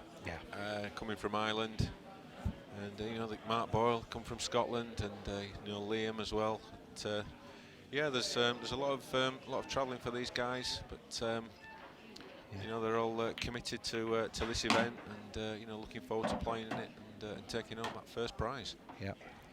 So this is an interesting question that when I saw the formats of the event, we've got Ben Davis, who's just played a match on this table. And do you think, Kevin, that there is a slight advantage now? He's actually just played 5-7 frames on here. Now he's staying on. He's sat in the same place. Well, I don't think he's actually sat in the same place. He's sat on the opposite chair because of the way the draw works. But basically, he's warmed to the table. Whereas Mark Farnsworth is sat right behind us watching the match on the screen. He's cooling down. He's on his phone. He's chilling. But he's going to go cold again into the match. There must be a slight advantage for Ben in this game. Well, possibly. I'm not 100% certain.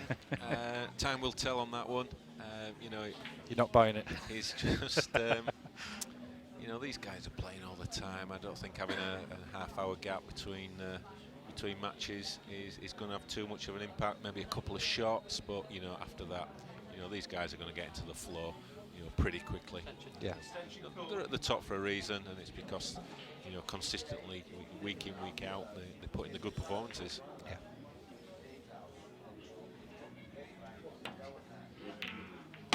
Nice shot from Rayburn.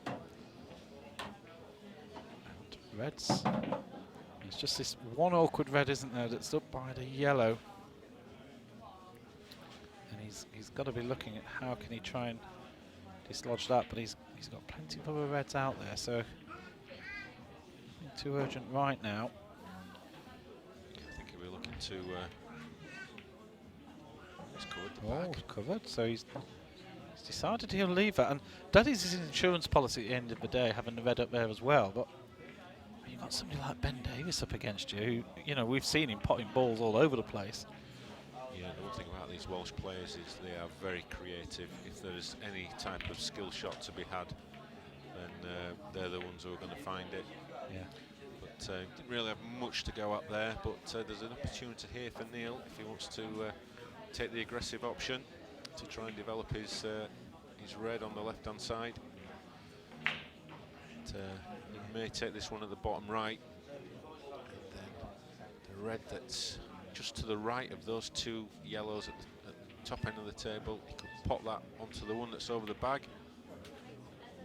and just try and bump it out, but I'm not sure he meant to pot that. I think he was aiming to cover the bag. Yeah.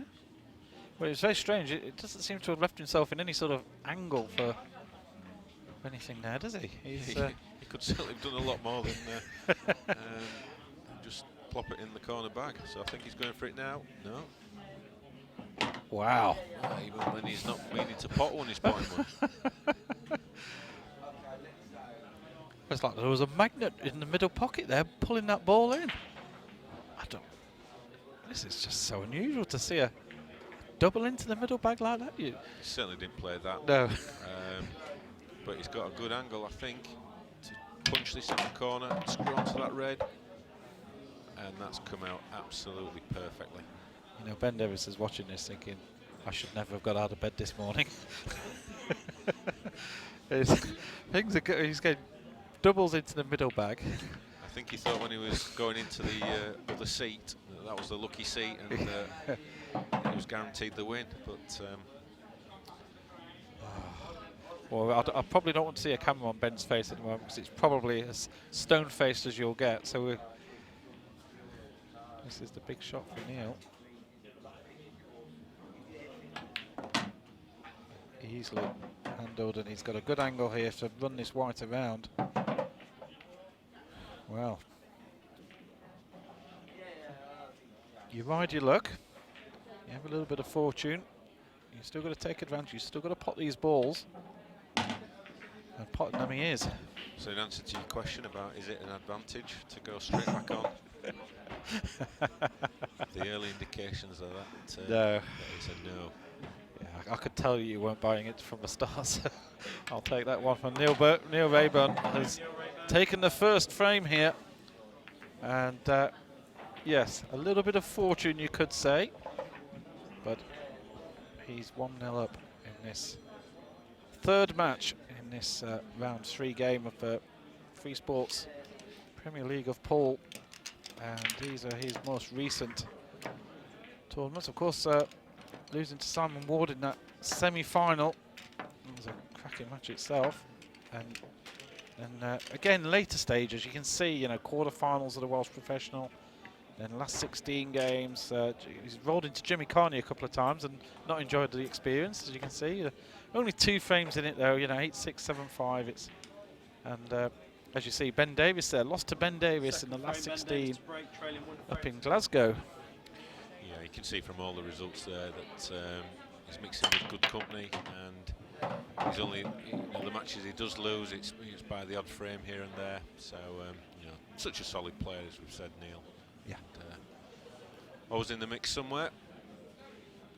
Another Davies heavy break.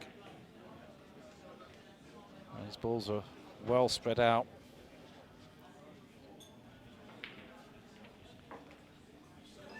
Extension call. Just the one ball potted there, just the one red. Cue ball's not ended up in a great position for him. He's taken his extension already. He's deciding see if he's going to plant this red down into the corner.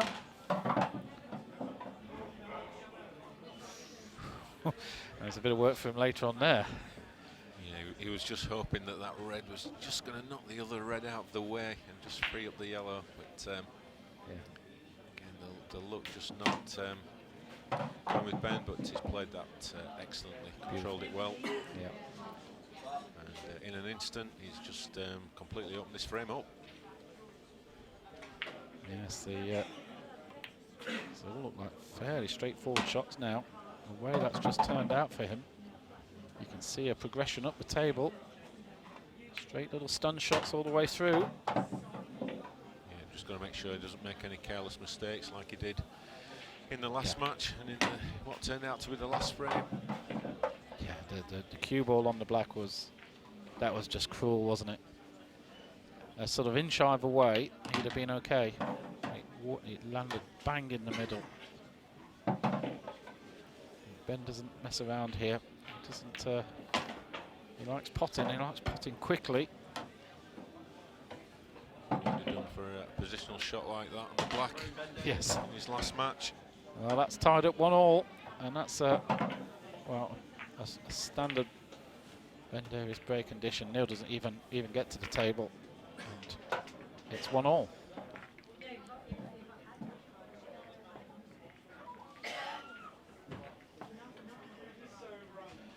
Here's Ben Davies' recent tournament history,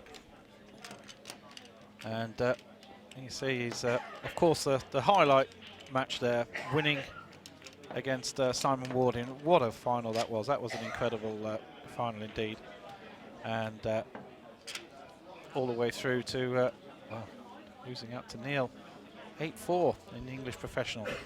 Now, I'm very pleased to say Kevin Barton is leaving us. But I'm also really pleased to say Mark Farnsworth, #1 ranked player on the IPA Tour, has come to join us. Hello, Mark. Hello, you all right? Yeah, I'm good. I'm good. Just clear your throat. Yeah, no worries. Well, you know, you've only got a match coming up next. We might as well bring you in, and you can tell us.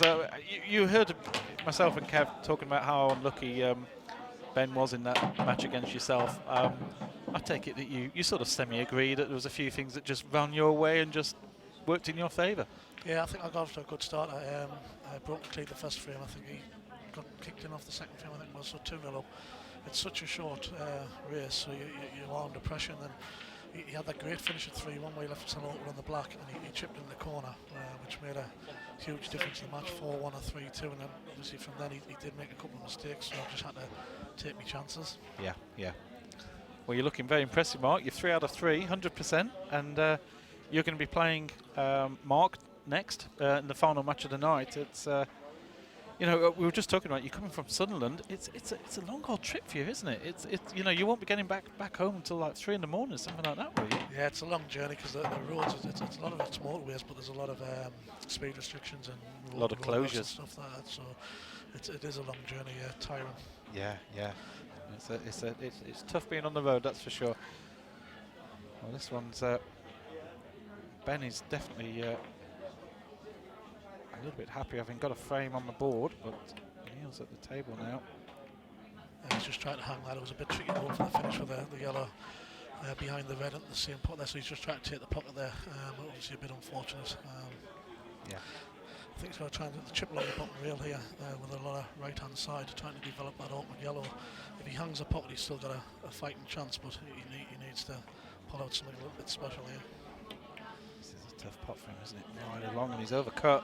I think I'd have probably attacked a lot more there and played with lots of right-hand side to try and take the finish on, because Ben's such a good shot maker. You'd think at least he'll take control of the frame from here. So it's I wouldn't say a negative shot from Neil, but it's give Ben a great chance to either take control of the frame or finish at this visit.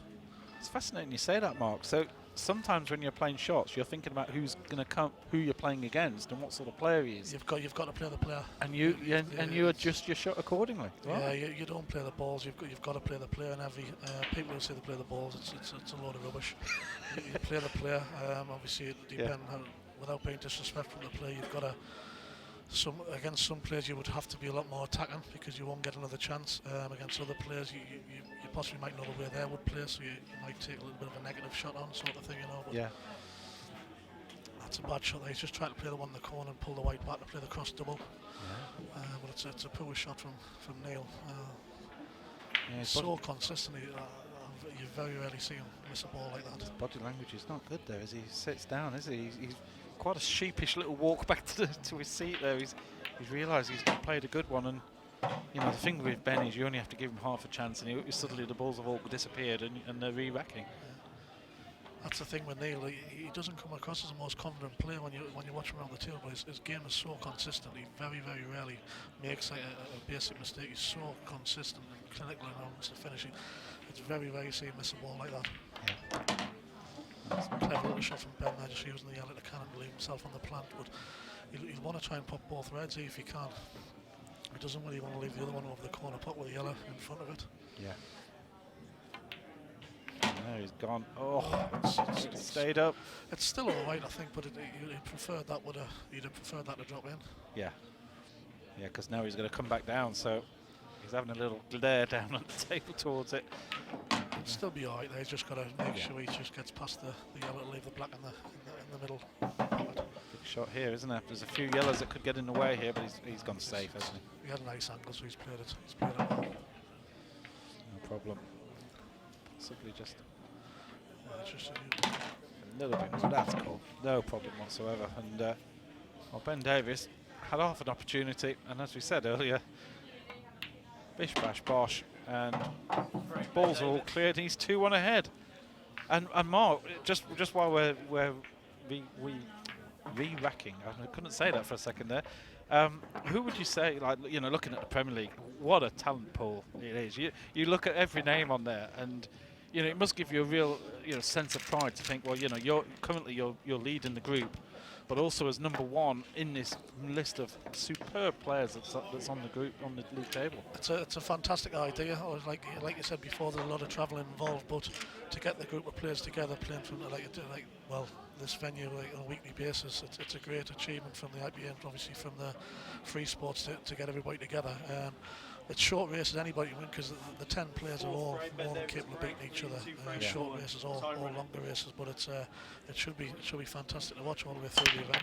Absolutely, and it's unusual because, you know, we've gone through the Champions Cup where we had 64 players, and so it was a very deep pool, and you had a few players earlier on that, you know, you sort of, I won't say you beat comfortably, but they're obviously less experienced players that are there to give you a game, and you know, and give you a tough game. But in this sort of thing, there isn't a weak player at all. Every player is a top player. All 10 players are more than capable of beating each other. He hit that break quite well. He's left it. It's just he doesn't want to. He wants to be on the reds, but the first red's a little bit difficult. So he might be forced into taking yellows, which is it's definitely the far tougher suit. I'm not sure if he can chip this first red at the left centre. It's a bit of a toughie, but if he gets it, the rest of them's all drop-ins. They're all very inviting, aren't they? So it depends how he feels like. Yep, he's decided he's going to go for it. It's worth the risk. Big pot for Rayburn. He's played it well. You'd expect Neil obviously a couple of clever little positional shots here. I think he'll get these pretty comfortably, especially after missing a couple of chances in the last 3. And it'll be a good boost for him if he can take these out. So Mark, very quick question. 30 seconds is not a lot of time.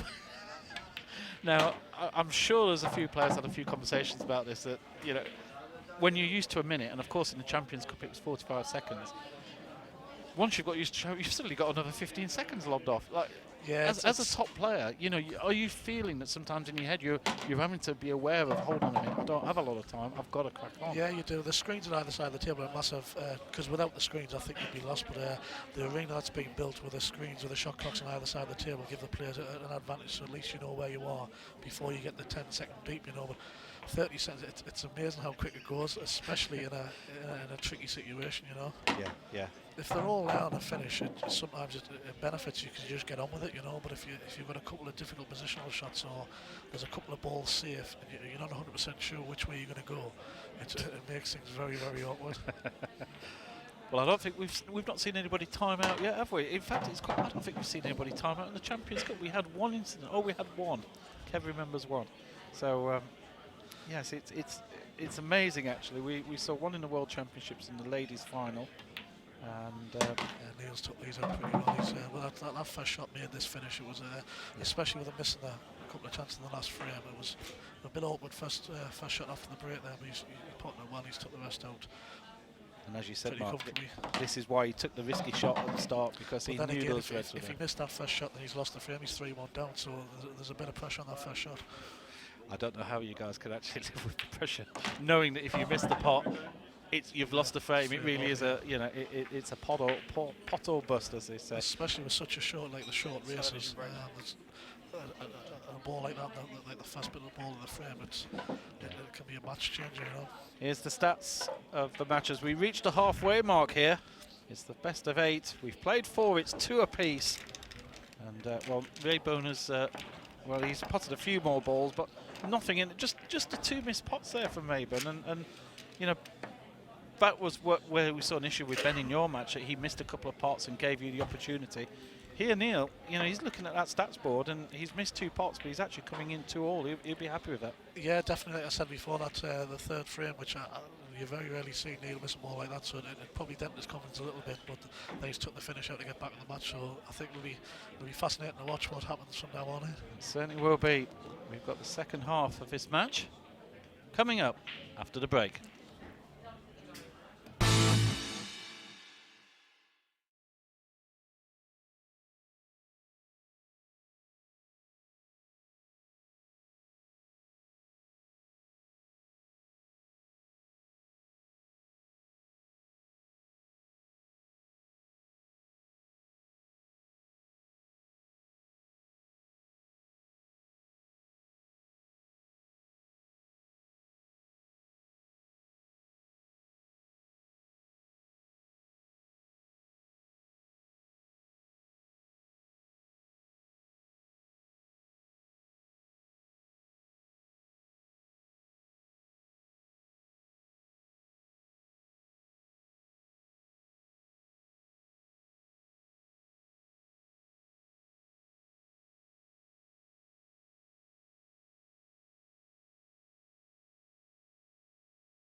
Welcome back to Solihull. We're here for round 3 of the Free Sports Premier League of Pool. And we have Neil Rayburn, who's ranked number 2 on the IPA Tour, up against the ranked number 3 and world champion Ben Davies from Wales. Here's the break from Rayburn. Yeah, he's gone dry again, and I was just chatting with Neil after his first match, and he said he's been breaking well. And I think he's put his own kiss of death on him this time, because out of his 3 breaks in this match, he's dry for 2. Yeah. Which in these short races that Mark alluded to in his commentary stint, that you're just going to get at this level, you're just going to get punished, and yeah, it's not one of the stats that they want to be winning or leading on. I'm looking at the odds, the pre-match odds here, and the bookies could not separate these two. They were 17 to 10, with 15 to 8 for the draw pre-match. If you take the draw out, they were both given odds of 6 to 5 on. So they couldn't decide who would win this. And you see a lot of these players playing on the tour, and there isn't anything between them, is there? Like Mark just said earlier, you feel that any player could beat any player on the day. It really is, the quality is that high. Yeah, it could be a nudge here, a nice kiss there, or anything, because between these guys there is very, very little, and it is literally all on the day. Who gets that little bit of run when it matters? Who's getting the chances from the break? Everyone can pot from the break, but are they getting the great chances from it? And Ben's not happy there. I think he couldn't see the whole ball. He had to put a bit of side on it, and there's Ben signing away. But he actually, well, at least he's left the ball over the bag, so that's tidied up for those yellows at the moment. So because he's covered the bag, Neil will be looking to play some sort of skill shot, possibly after he's putted this yellow into the centre, if he's got the right angle, which I think he has. So I think he's going to try and put the one into left centre, drop the white onto the yellow that's on the side rail, and try and knock that yellow up the rail to pop the red ball, which is what he tried, but just didn't quite come off. Now this is really difficult. There's not a lot on here at all for him. I suppose there's a crazy long yellow down the rail, but is that his only option really here? Well, he's in a bit of trouble. Yeah, he's taking the difficult shot. He's going for it. He's happy just to leave it over the bag. But now, well, Ben Davies comes in here, and wow.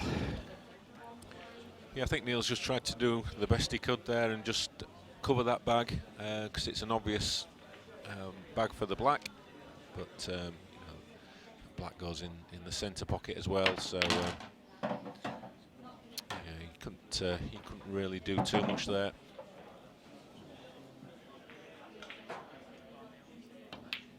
And one good pot there from Ben, and suddenly you see the table as open up in front of our eyes.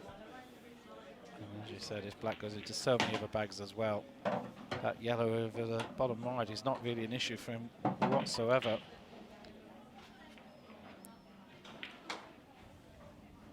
And yes, with his 30-second shot clock, these games are so much faster, aren't they?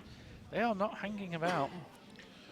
I mean, Ben's a fast player anyway, but because of the shot clock, I think as I said at the start of the programme, the mentality that you've got to have is already set, and there isn't the time to check and double check. Oh, I thought he missed that for a second. Oh, it had a little wipe of its feet as it went in, but it's down, and that's all that counts. And I don't think Ben's making any eye contact with his opponent there. He's going to take that one, and Ben Davies leads 3 frames to 2. And it's Ben to break next. There's the stats. This is tournament stats for both players. I don't think actually that's correct. I think if we, hold on a second, we've got some buttons to press here. I think if we bring it up now, I think it works. Yes, there we go. We have a very good IT system in place here, but we have to press the button to make it update. You've always got to press the button. We were actually looking at Ben and Mark from earlier, but this is the correct stats from here. We don't have much time to them because they're already breaking. Just as you said, Ben doesn't hang around. And he straight away broke quickly. See this again from above. And out of the 6 breaks that we've had, 4 have been dry. I mean, it's just you know, crazy how it works sometimes. Very unusual, isn't it? You know, both these players, you know, very good at breaking. Ben, effortless power, one of the you know, the biggest, powerful breakers in the game. But yeah, he can't pot a ball. It's just the way the pool gods go sometimes. I think Neil's lining up this this plant on the yellows. He knows that if he can make this difficult shot, it will open the frame right up. Looks close. Nice. Another great shot there from Neil. Another shot where he's had to play it knowing that, you know, he could potentially lose the frame if he missed it.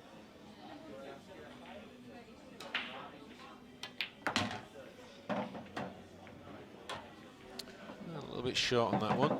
Shouldn't cause him too much difficulty. He might just have to change his pattern.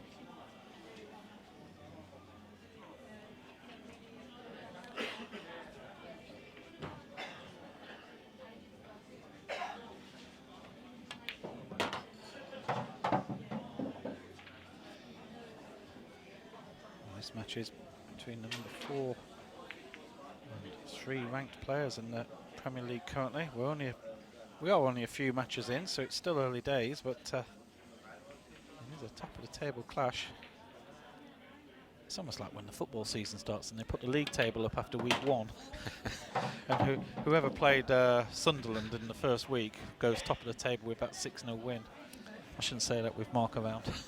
Yeah, it's usually Leeds who start off strong and then fight for relegation, just partway through the season. You're a Leeds fan, are you?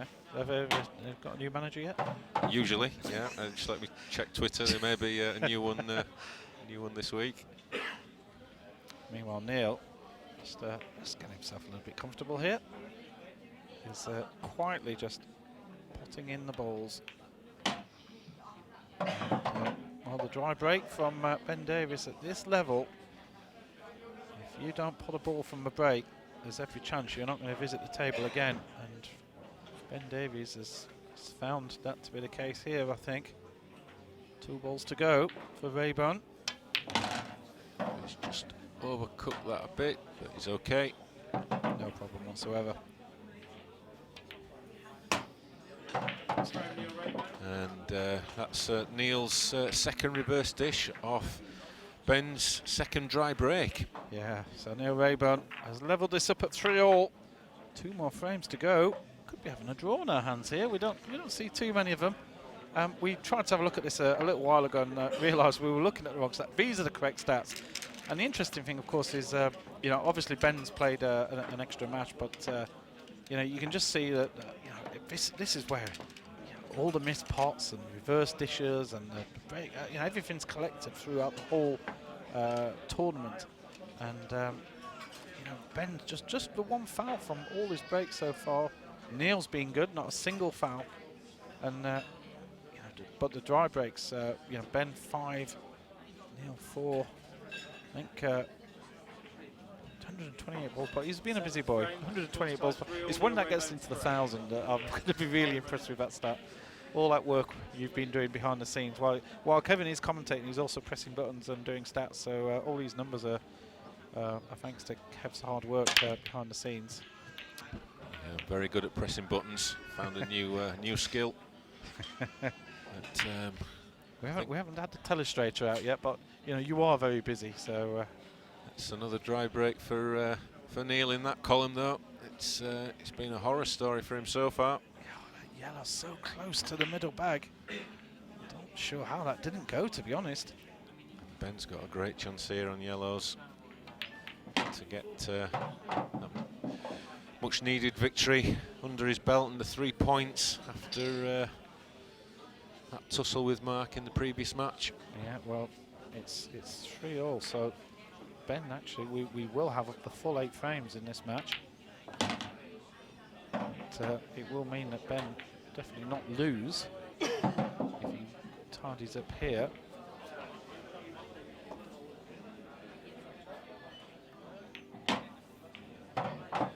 No problems, that's a nice little shot. That's opened up the middle bag. Nice atmosphere inside the club here tonight. People playing darts in one corner, there's snooker going on in another corner. And what a shock to come to have a game of pool with your mate and look across and see the 2 of the top players in the world just having a little game in front of TV cameras. Give a few of the members a bit of a shock round here. That's what Wednesdays are all about now. Yeah, I think they're loving it. There's quite a few familiar faces we're seeing week upon week who come and watch some of this. Some of them go home and watch it on the TV afterwards a bit as well if they've got to get up for work early. That's right. And if they've missed any shots, they can watch the repeats on a Friday or Saturday morning. This is the big shot for Ben, and that's easily rammed home. And Ben will just play that one. And so there you go, another reverse dish, and Ben takes advantage of the dry break from Neil, and he's 4-3 ahead. He will not lose this match. And he's going to have an opportunity of breaking and actually taking the match itself. And Neil's unbeaten record after one match is come to a juddering halt. Yeah. So Neil's from Stoke. He's 34 years old and got 9 IPA ranking titles to his name. He's a fan of Wolverhampton Wanderers, so he'll be quite pleased to see them back where they belong in the Premier League. Whereas Ben's a Manchester United fan, so he's and he said, who inspired him to play? He said, my dad. Needing 4 frames to I always 3. love that. I always love that with Ben. His dad got him playing, and you know, it's never look back. Well, look what a player he's turned out to be. This is the big moment. Will a ball go down? A red's gone. And how's the lie? That's not too bad. It's a little cluster up in that top left. We've seen that a few times with Ben's breaks. There seems to be a cluster of balls in the top area, top right as we're looking now. We've seen that a few times with Ben's breaks, and as you can see, there's a good half the balls are in that sort of top left area. It's just the way he hits them. He's going yellows. Yeah, and all these yellows are there for the taking. I think Neil's going to be fearing the worst. Not sure if that yellow goes into the top right or top left as we're looking now. I presumed it did, because Yeah, that was the one he played on. So it must be tight, but looks very tight. you can just aim for the left-hand part of the bag. Plenty. It made it look a lot easier. That was really close. But that's an important pot to get out of the way, because you know, you only need one thing to go wrong, and your whole calculation goes to pot then, doesn't it? And you have to reevaluate the table again. That's right. Yeah, it's all very precise stuff from these top players. Look at the side that Ben's just fizzed that white around effortlessly. Great to have that bit of power, isn't it, when it's needed? And bang, he just playing that cue ball as if it's on a bit of string here. That one didn't come out as well as he'd have hoped. No. Don't think he was wanting to touch that red. That red took a bit of pace out the cue ball. And now he's got an awkward little shot. Is he going to go for the cut into the middle, or will he? Yeah, he's deciding. I think if he goes for the cut, the white's running loose a little bit. It's going to probably kissing to the second yellow, so he may well be forced to take this one into the bottom right corner, which he is. He's had to change his plan. To watch that cue doesn't touch the red. No, I think he's going to be in no man's land. Oh, the black's in the way. He's okay, But he's got a shot. He's still got the yellow into the corner. This is harder than it could have been if that white had just travelled another 6 or 8 inches. Yeah. But he's got a big area that he can play in. Just got to make sure of getting the pot, which it looks like he has done. A great pot. And he's recovered it beautifully. Great positional shot from Ben Davies. And what a response this is. A good old breaking dish, and Ben Davies has won this match by 5 frames to 3. And that was, well, you could see a big blow, puff of the cheeks from Ben there. That was hard work, that frame, but it was a superb finish. And Ben, well, he had 2 visits to the table, cleared up both times. First time from a dry break from Neil, and second from his own break. And if you're on that sort of form, you're going to be winning a lot of matches. And when it came to it, Ben produced the goods. Yeah, that was a great comeback from Ben after the defeat against Mark. So he'll be pleased with his night's work. He's got 3 points. He's still in the hunt, and he can look forward to having a week or so off and coming back into the Premier League in a few weeks' time. Well, we'll check on how that's updated on the league table after the break. We've got one more match to come. It's Mark Boyle versus Mark Farnsworth. See you then.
Welcome back to Solihull. It's the Free Sports Premier League of Pool.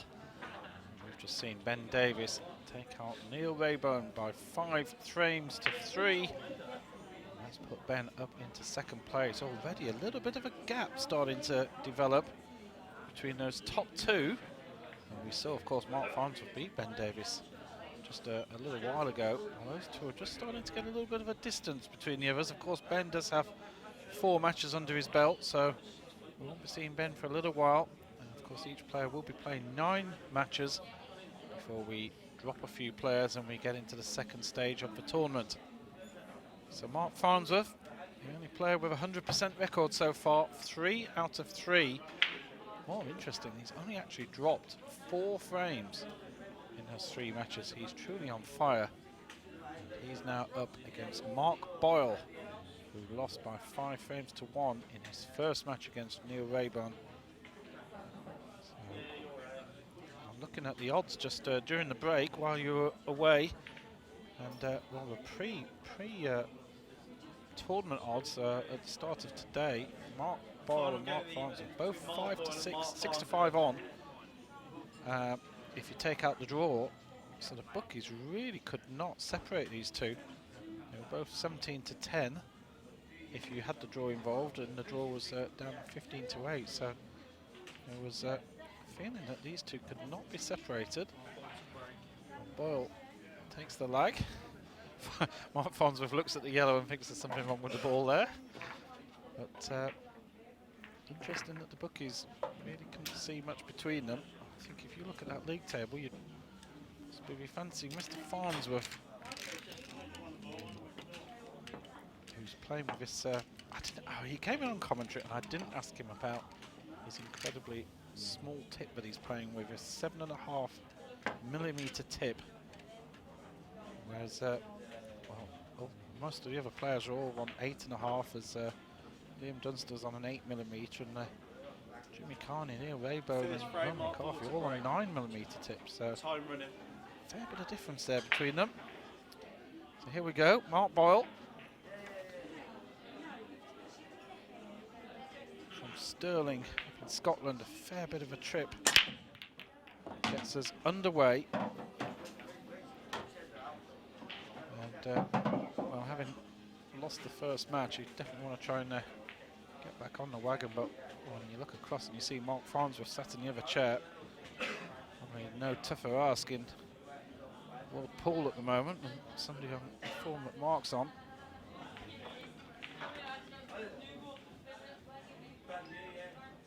This is certainly a match a lot of people have looking forward to.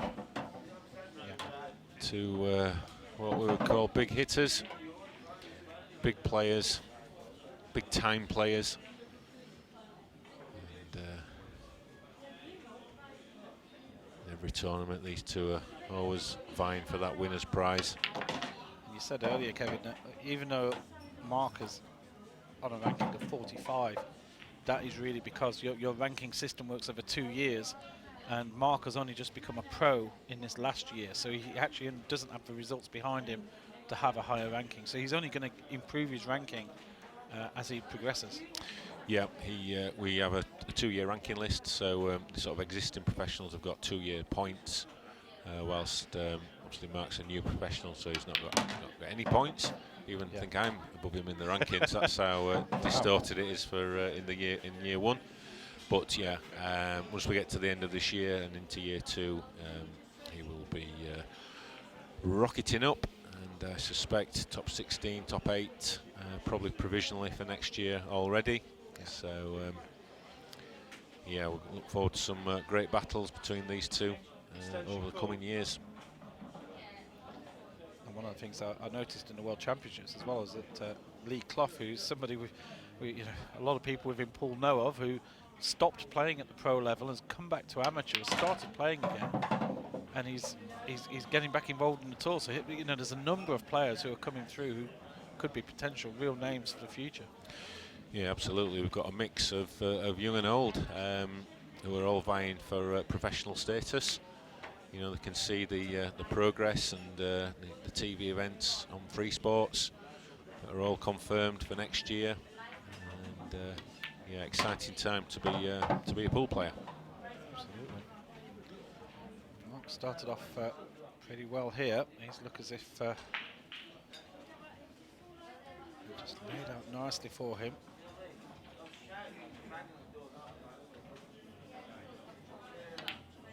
Mark's not going to get to the table in this first frame at all, so part of the frustration, which I suppose you just have to get used to as part of the, you know, as a player, that you have to just accept if the other person's potting away. You just have to sit and watch and wait for your turn. Yeah, it's a bit of a loose one there from Mark Boyle, but you can see that there's room for that yellow, but Tight, but good enough. yeah, made it a little bit harder work for himself than it should have been, but he's got there, and this should be the perfect start for him. What a start that is. Frame Mark. Boyle. Mark Boyle gets a frame under his belt. He lost 5-1 in the first match, so things didn't go his way too well in the first match of the day against Neil Rayburn. He's got a frame under his belt here. And he takes a 1-0 lead. Let's look at Mark's recent tournament history. He lost out to Simon Ward in the World Championships, so even though it was the last 64, Simon was pretty much on fire, wasn't he? He got through to the final, and as you can see, that match, even that match was so tight, 4-3 in the final set. So it just shows how deep this the level is, isn't it? That Simon, who was on fire in Bradford, got to the final, was one frame away from being world champion, almost got knocked out in round one by Mark. And if you look at the results there in the tour events, there was four events there where he lost in the deciding frame. So it could be quite a different season for him. Yeah, I always feel, I noticed a couple of heads down already, I always feel that slide is a slight negative slide, because it actually shows all the matches they've lost. And what you, of course, need to appreciate is they've won a lot of matches to get to those later stages. You're only seeing the last match they've played in that tournament and who they lost to. And the only time you ever see a win in that column is when they actually won the whole thing. So it's a slightly pessimistic view on life looking at it, but I think it's a good way to see how deep people do get into tournaments. Yeah, Mark joined the IPA last year, and Mark Boyle, that is. Well, he was absolutely on fire. The first event in Wales, he won the amateur event and got beat. He won the open event and got beat in the final of the amateur event.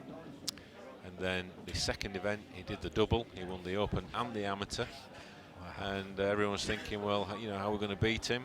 And then he never quite got to those heights again. He's obviously, you know, still competitive, but didn't get back into the winner's circle until he won his first pro event this year. So yeah, he's certainly a force. There's no doubt about that. Yeah, another top player joins the ranks. And of course, we talked about the tour events, and it's worth explaining, Kevin, that is the bread and butter of the IPA tour. That's where you rank and file. If you think you're good at pool, you can join the IPA. You can go and play against these top players, and see how good you are in relation. Things like the World Championships and the Tour are cracking events, aren't they? Because you do get a lot of people, and they come from anywhere, nowhere. Just you get these people who are very good pool players, and suddenly, you know, they find, you know, how good they are in relation to the top guys. This pot there from Mark. That's a rarity. Just tried to punch it in and just caught that near knuckle. Just see this again.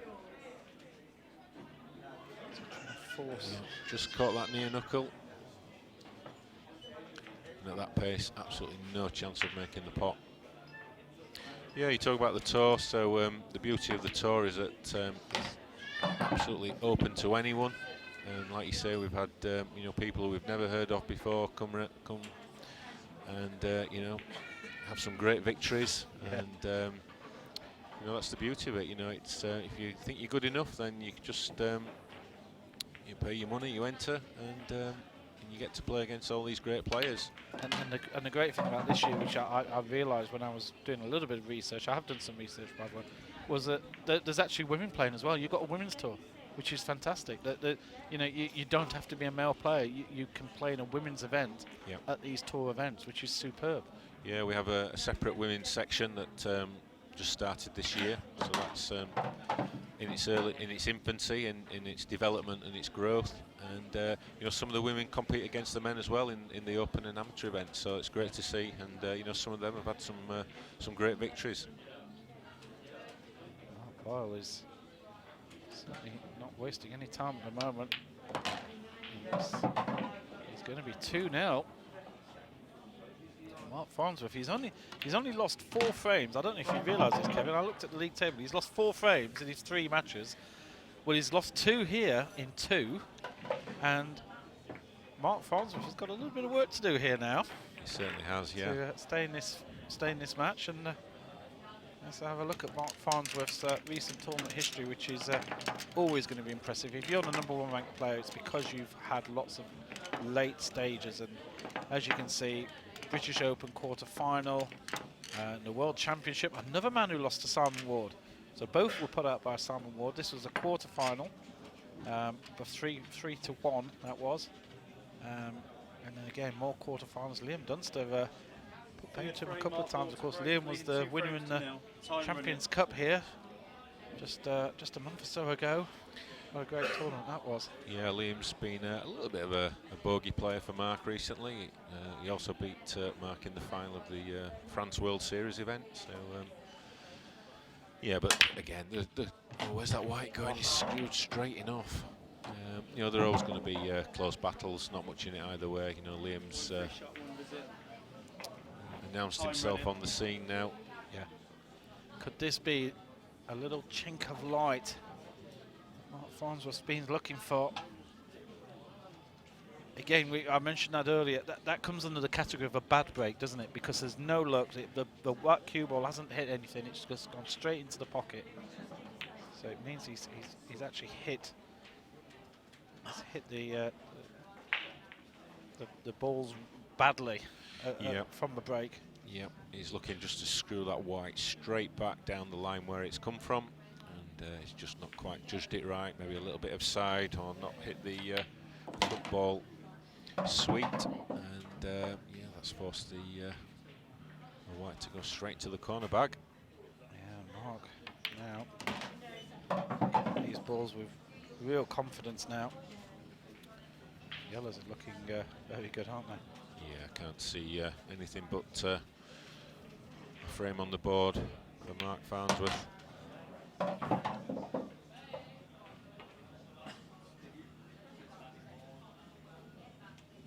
Just needs to make sure he's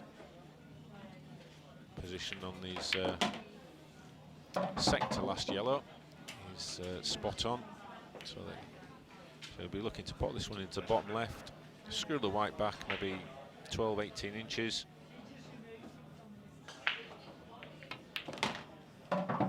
Interesting that Mark was saying how useful it was having the big clocks in the stadium, and you just saw it on the screen there that, you know, there are enormous numbers out there, but it actually keeps you totally on board with what's going on. Yeah. There's one at each side as well, so whichever side of the table you're on, you can see exactly where you are. Yeah. And, really useful. Oh my goodness, that was really unusual. And well, it just bounced out the back of the pocket by the looks of it. You just see this again. He gave it a real belt. Well, we've seen this before. It sometimes the ball just goes round the rim. It just catches a bit of momentum and a bit of spin, and that keeps it out. And we have seen that a few times before with this table. Yes, that's certainly going to be a talking point. Couldn't quite tell from this angle, but it looked like it just horseshoed round and didn't actually go into the bag. No.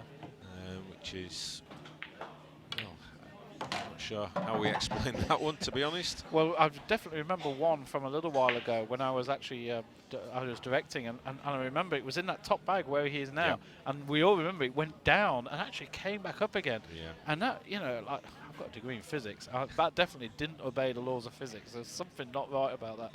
And it just felt, but when we looked at it a few times in the slow motion, you could see there was almost a bit of spin on the ball, and it went round in that same sort of horseshoe shape, which gave it the momentum to come out. And it's, well, what a get out of jail card here for Mark, who's, well, he's shaking his head now because, of course, he's trying to play the snooker. He's given Farnsworth an opportunity.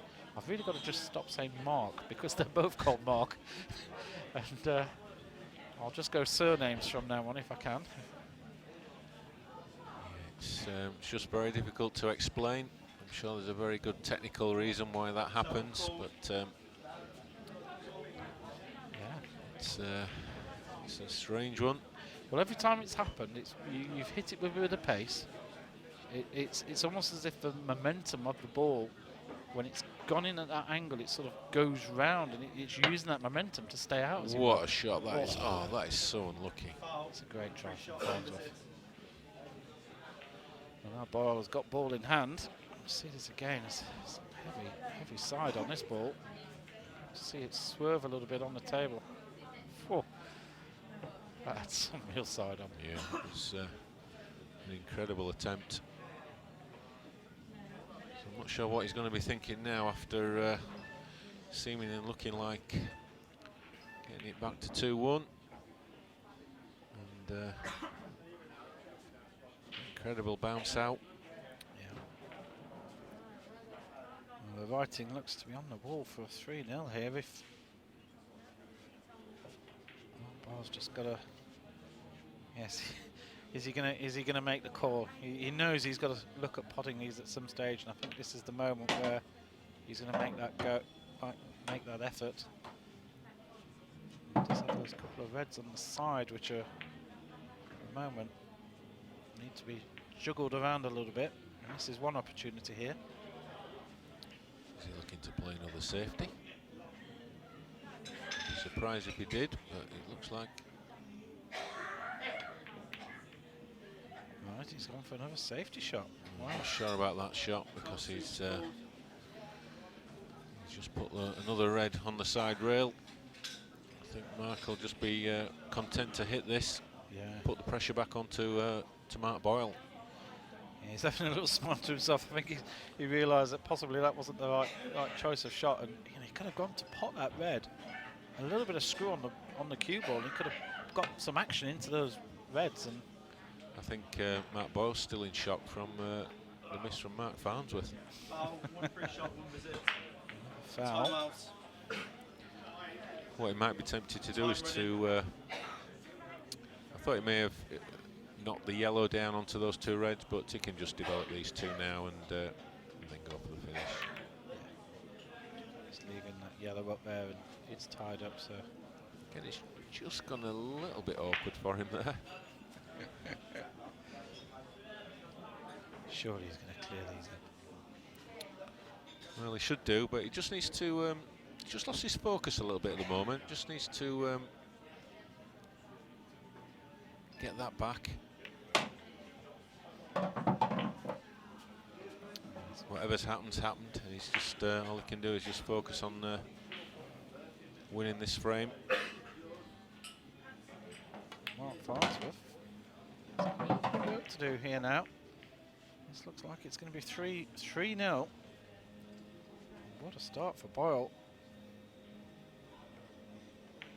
Mark did say in commentary when he popped in on that previous match that anybody could beat anybody. The quality is so high, and well, here we are. Mark's just not really. We were talking. Sometimes there's little bits of bad luck. You know, we saw Ben Davies in the match against Farnsworth have a couple of instances. There's Mark had one that went round the edge of the pocket and came back out again. That 99 times out of 100 would have dropped. And sometimes there's little bits of luck just go against you. Yeah, it can be very fine margins between these great players, and that's not a great positional shot there. I think it's just about okay. Make sure he avoids potentially going in the middle, bag off potting. Just put a little bit on this cue ball, keep away. Well, that's clearly done. Frame Mark And Boyle. it's 3-0 to Mark Boyle. What a start this is. A man from Stirling. That's Mark Farnsworth. Well, he's got a... Well, but I'm sure Mark Boyle's not driving home to Stirling tonight. You never He's know. possibly going to be staying somewhere over, but obviously Mark Farnsworth's driving home tonight. He's got a club to run tomorrow, and we'll be at his club at in a few weeks' time, actually, up in Washington. We're down at Bristol. We have 3 weeks' time, so we're here next week in Solihull, and next week it's Bristol, is it? Okay. No, I think we've put Bristol on hold. Great training, 3 frames Oh, okay. We're time running.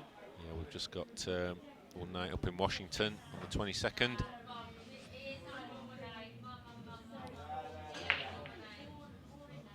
Looking forward to going back up there. Always a great atmosphere. Pool in the northeast, absolutely thriving.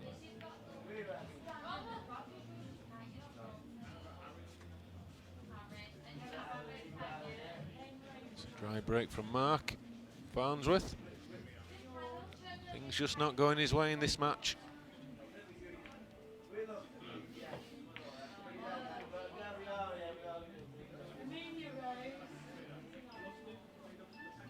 Extension called. Extension's being called by Mark as he has a good look at this very open table. Balls well spread everywhere.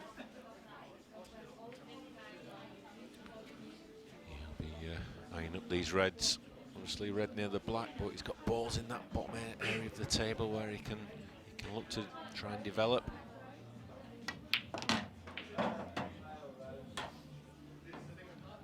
This is looking very just the one red that's tied up with the black, but there's plenty of reds around. I'm sure there's going to be an opportunity to get that cue ball in there. He could be attacking it now. Yeah, he is. He's gonna kick this into the middle, and there you go, bang! Wonderful shot. It was just such a lovely natural angle for him that he couldn't resist not playing it. Just didn't have to do anything with the white, just pop the red. Knew the white was going to kiss into the black.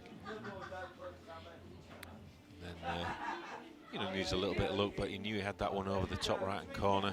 Yeah. Which I'm pretty certain he can pot from here. Yeah, that was his insurance policy, and he's going to take it. One red onto the other. Played the plan. What a superb shot. Yeah. Obviously couldn't see it clean, so if he could, he wouldn't have played the plan. So still a fair bit of traffic in and around those reds, though. There's quite a few yellows around. It's not an open table down in that area. You have to be quite careful here. May well choose. Mark's meditating at the moment. It's nicely played. It's an excellent positional shot, so it's all going to be about these next couple of shots. If Mark Boyle completes this, it'll be Mark Farnsworth's first points dropped.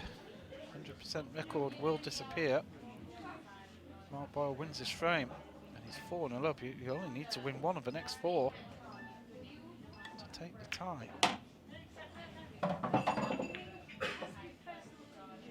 Well, it's got to be said, Mark in his first match looked a little bit out of sorts. He didn't really look as if he was fully ready. He played a few poor shots, and here he's not put a foot wrong. He's been absolutely bang on every single frame so far. Yeah, this is not easy. Has he run that through enough? Has he got enough? That's the question. Only he's going to know. I think he's going to have to spin that in with a bit of right-hand side. His problem now is, can he guarantee himself position on the black? I think he's going to have to try and spin this round off 3 cushions to try and leave the black into the same pocket. this is not easy. Clock's running. It's under time pressure here. Yeah, couldn't get the pace into the white ball, and did a Ben Davis and just accepted he couldn't get great position, and just at least he leaves himself a shot on the black, which is all he could get from that position. So it's 100% just focus on the pot. Don't think the white's going to go in off. It's going to kiss into those 2 yellows. Here we go. What a pot this is. Can he make it? No. No, and the white has gone in off. And that's why the white went in, because he hit it so thick. The white missed the yellows and went into the corner bag. If it had hit the white black as he intended, the white would have definitely kissed those yellows and not gone in off. So, and all because on the straightforward pot he just didn't go. He just didn't have enough follow on. He just didn't follow through on the ball enough. He left himself too tight. And now here we go with Mark Farnsworth. Well, I've used the phrase before. He's got the old get out of jail free card here because he was sure that that was going to be 4-0. And all of a sudden, the yellows are all out in the open. And Mark Farnsworth could well pull this one out of the bag.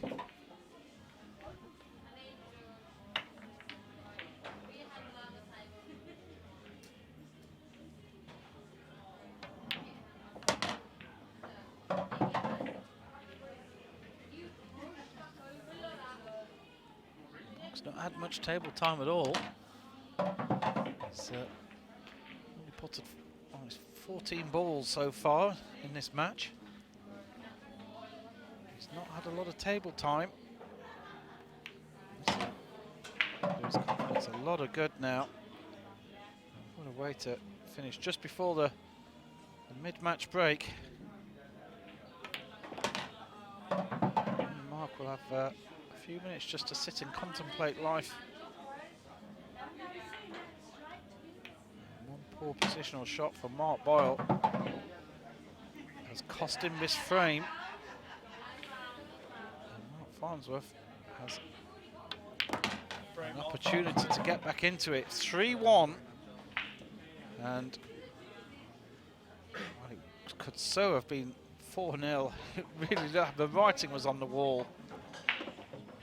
We look at the stats here, and anything jump out here to you, Kevin, at all? the only thing that's jumped out was that yellow in the centre bag from Mark Farnsworth, which is the difference between 3-1 and 2-all. So yeah, he's got it all to do, but you know, these players are so evenly matched. It's very fine margins, and yeah, can't wait to see the conclusion of it. So it's 3-1. Mark Boyle leads Mark Farnsworth. We'll be back after the break for the conclusion of this match.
Welcome back to Solihull, and round 3 of the Free Sports Premier League of Pool. And we've just seen Mark Farnsworth manage to peg back a frame from the brink of the precipice. There he was. It looked. He had 4-0. Black's gone in off the break, which you don't see very often. But don't worry, that's not a foul. We just do it all again. We've got a little bit of time for a chat here, Kev. Yeah, interestingly, I was just watching the white ball there from Mark, and he was screwing it back again, and he was pretty close to going it off. Oh, he was. Yeah. It wouldn't have mattered, obviously, because the black went in, but Yeah. if the black hadn't gone in, so I think that's just something to watch out for in the future. Yeah.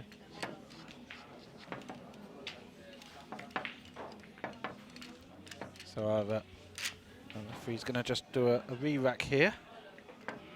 And, well, Mark Boyle, I always think the mental side of things is difficult for players. That, you know, he knows he should have got this 4-0. You know, he had balls that even I think I could have potted and cleared up. And he just played one shot, just a fraction short, which then put him into difficulties. He had a difficult shot to play, and well, the rest is history. Mark then just cleared up. Farnsworth just cleared up. Here we go again.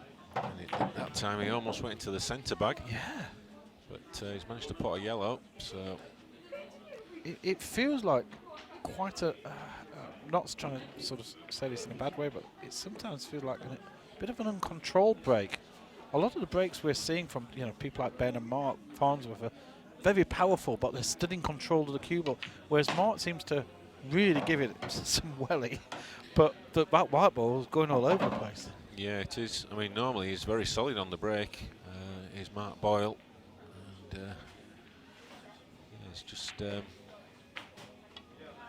been a little bit suspect. I mean, it is fine margins. It's not disaster by any stretch, and he's got a great chance here to take a 4-1 unassailable lead in this best of 8. So yeah, this has turned out pretty nicely for him actually. The Reds are all out there.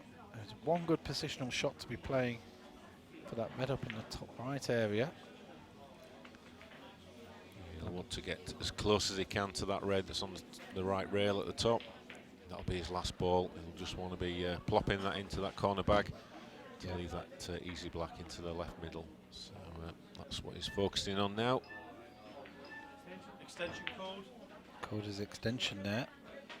So just had a slight niggle of a doubt as he was going down to play that shot into the middle. I wonder if he's thinking about running this through and taking the difficult one next. Yeah, possibly. Yeah, it's just... Well, he's got the choice now, hasn't he? He can either play the one into the corner, or he can try and get the difficult one out of the way.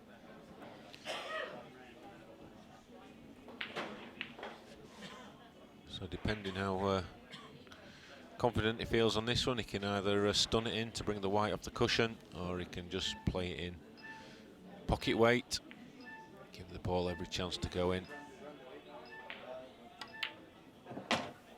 He's played it well. Nicely played indeed. He's cued that really well. I think Mark knows. Mark Farnsworth realises. Yeah, I think he's well, he's still got a chance of a draw, but he would need to win the next 3. But he will be breaking in 2 of them. Again, Mark Boyle. Just see Mark there looking down, eagerly looking around his Mark Boyle's body as he was playing the shot. So he doesn't want to be short here, anywhere near the centre bag. Yeah, he's made sure, hasn't he? He's overplayed it a little bit just to be 100% sure, knowing he can just cut it back in. And that is at least a single point for Mark Boyle. He's not going to lose this match. He's 4-1 ahead here in his final match of the night, here in round 3 of the Premier League of Pool. And secured that with the second breaking dish.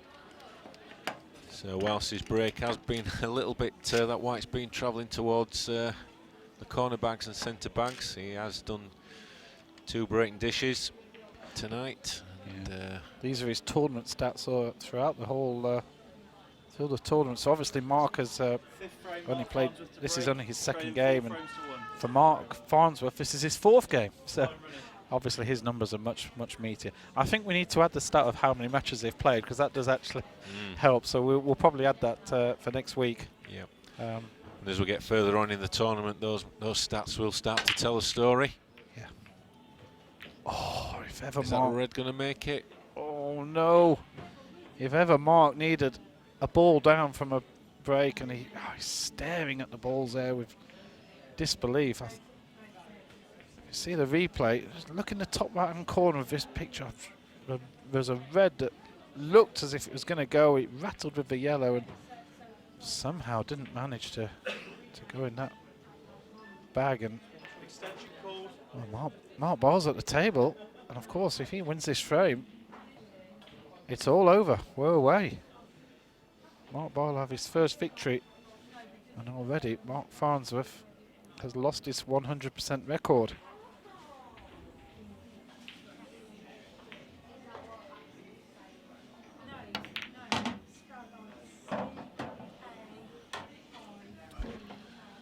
Decided to take the plant. Did have easier options, but wanted to clear that little area straight away. A little bit unlucky where that red's gone, but he's got a few ways he can play this. He can put the one into the top right. He's having to run round. His time's ticking. He's used his extension. Yeah. A little bit of urgency there. Just has to go middle. I think he'll look to put the one in the top right corner, just screw the white into that yellow and move it out of the way, and he should still leave himself on a choice of a couple of reds. So I think it's all about this shot. We didn't quite give that enough. He's got a little tricky one into the middle. Still, I think he would be taking this if you gave him his option to win the match with the balls placed as they are.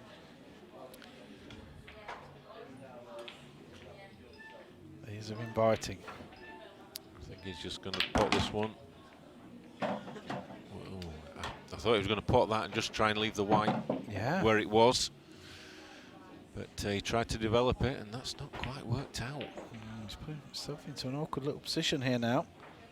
Still got the red over the middle bag, which of course will go. But he's got to do something up in that top area, and time. He's used the extension, so he doesn't have time on his side. So well, Kev, this is going to be a bit of a miracle shot. He's got to pot this and try and, well, is that where he's looking to end up? He may have the absolute perfect angle to screw back here, and he has. Oh, he's going to screw back just past the middle bag. And he needs that to slow down. Oh, he's played it well. That's not bad. That is not bad at all. One shot, and that white will go around towards the black. He's just looking at the angle. I think he may be a little bit wary about this yellow. But even if it hits the yellow, he's still going to have the black into the corner. So it's all about the pot here, isn't it? It is. It looks like he's got a nice angle just to kiss the white onto the yellow to hold for the black. Just like that. Exactly as it happened. And Mark Boyle. Well, this is... I don't think we'd have anticipated a 5-1 victory. But it's Mark Boyle who's won this match. And Mark Farnsworth, the #1 ranked player on the IPA Tour. And also the man with a 100% record in the Premier League of pool. And he's going to be driving back home to Washington tonight on the end of a 5-1 defeat in this match. There's the match statistics. Only 19 balls potted for Farnsworth in the whole match. It really was. It was one of those games where Mark just wasn't making any mistakes, and when he had a half chance, he just took pot after pot. Yeah, it sort of felt like the turning point was that yellow that jumped out of the middle bag, and you know, that would have made it 2-all potentially. And yeah, just didn't really get the chances at the end. And yeah, look back on that that shot with a little bit of puzzlement, but it happened, and it's 5-1 to Mark Boyle, and he's right back in the Premier League. He is. He's had one. Well, he lost the first match 5-1. He won the second match 5-1. As Mark Farnsworth exits the arena here in Solihull, he's got a fair drive back. And well, here is the league table as it stands, bang up to date now. And Mark Farnsworth, well, still has a healthy lead. I think he'd be happy with 3 wins and 1 defeat out of his 4 matches. That's the sort of form that's going to see you winning the league, to be honest, if you keep up that sort of 75% record. Ben Davies, who played his 3rd and 4th matches today, he's 2nd in the group with 7 points from his 4 games. And Craig Marsh, we're going to see a bit more of Craig later on in the tournament. He's played two matches, 1 win and a draw, so the only man in the whole tournament undefeated so far. 0 in that lost column. Neil Rayburn, of course, we saw today with losing out to Ben Davies, beating Mark Boyle 5-1, but then losing to Ben Davies 5-3. And then, well, range of players. I won't go through all of them. Some really good quality players down there. And, well, Ronan McCarthy, who was in the final of the Champions Cup, 2 defeats, 2 5-1 defeats to his name so far. But he's a fighter, Ronan, and he won't be, you know, I don't think he'll be letting that affect him. He's a very experienced manager in Ronan, you know, a real sort of warhorse of a character. These are matches for next week. Talking of Ronan, he's up against Gareth Hibbert to start off with. And then it's Liam Dunster, who, well, last time I saw him here, he was lifting the Champions Cup up against Jimmy Carney. It's gonna be, again, it's top players throughout, isn't it? It is, and the final match of the evening next week will be a rerun of the Champions Cup final, when Liam Dunster will take on Ronan McCarthy. So really important for Ronan to get some points on the board next week. It certainly is. Well, we'll be back here on Free Sports same time next week, 7:30, with live action from the Free Sports Premier League of Pool 2018. On behalf of myself, Adrian Battersby, and my colleague Kevin Barton. Also great to have a bit of Mark Farnsworth in the commentary box. I could understand what he said as well, mainly. Brilliant to hear Mark's thoughts and views. We'll see you next week. Thanks for watching. Goodbye.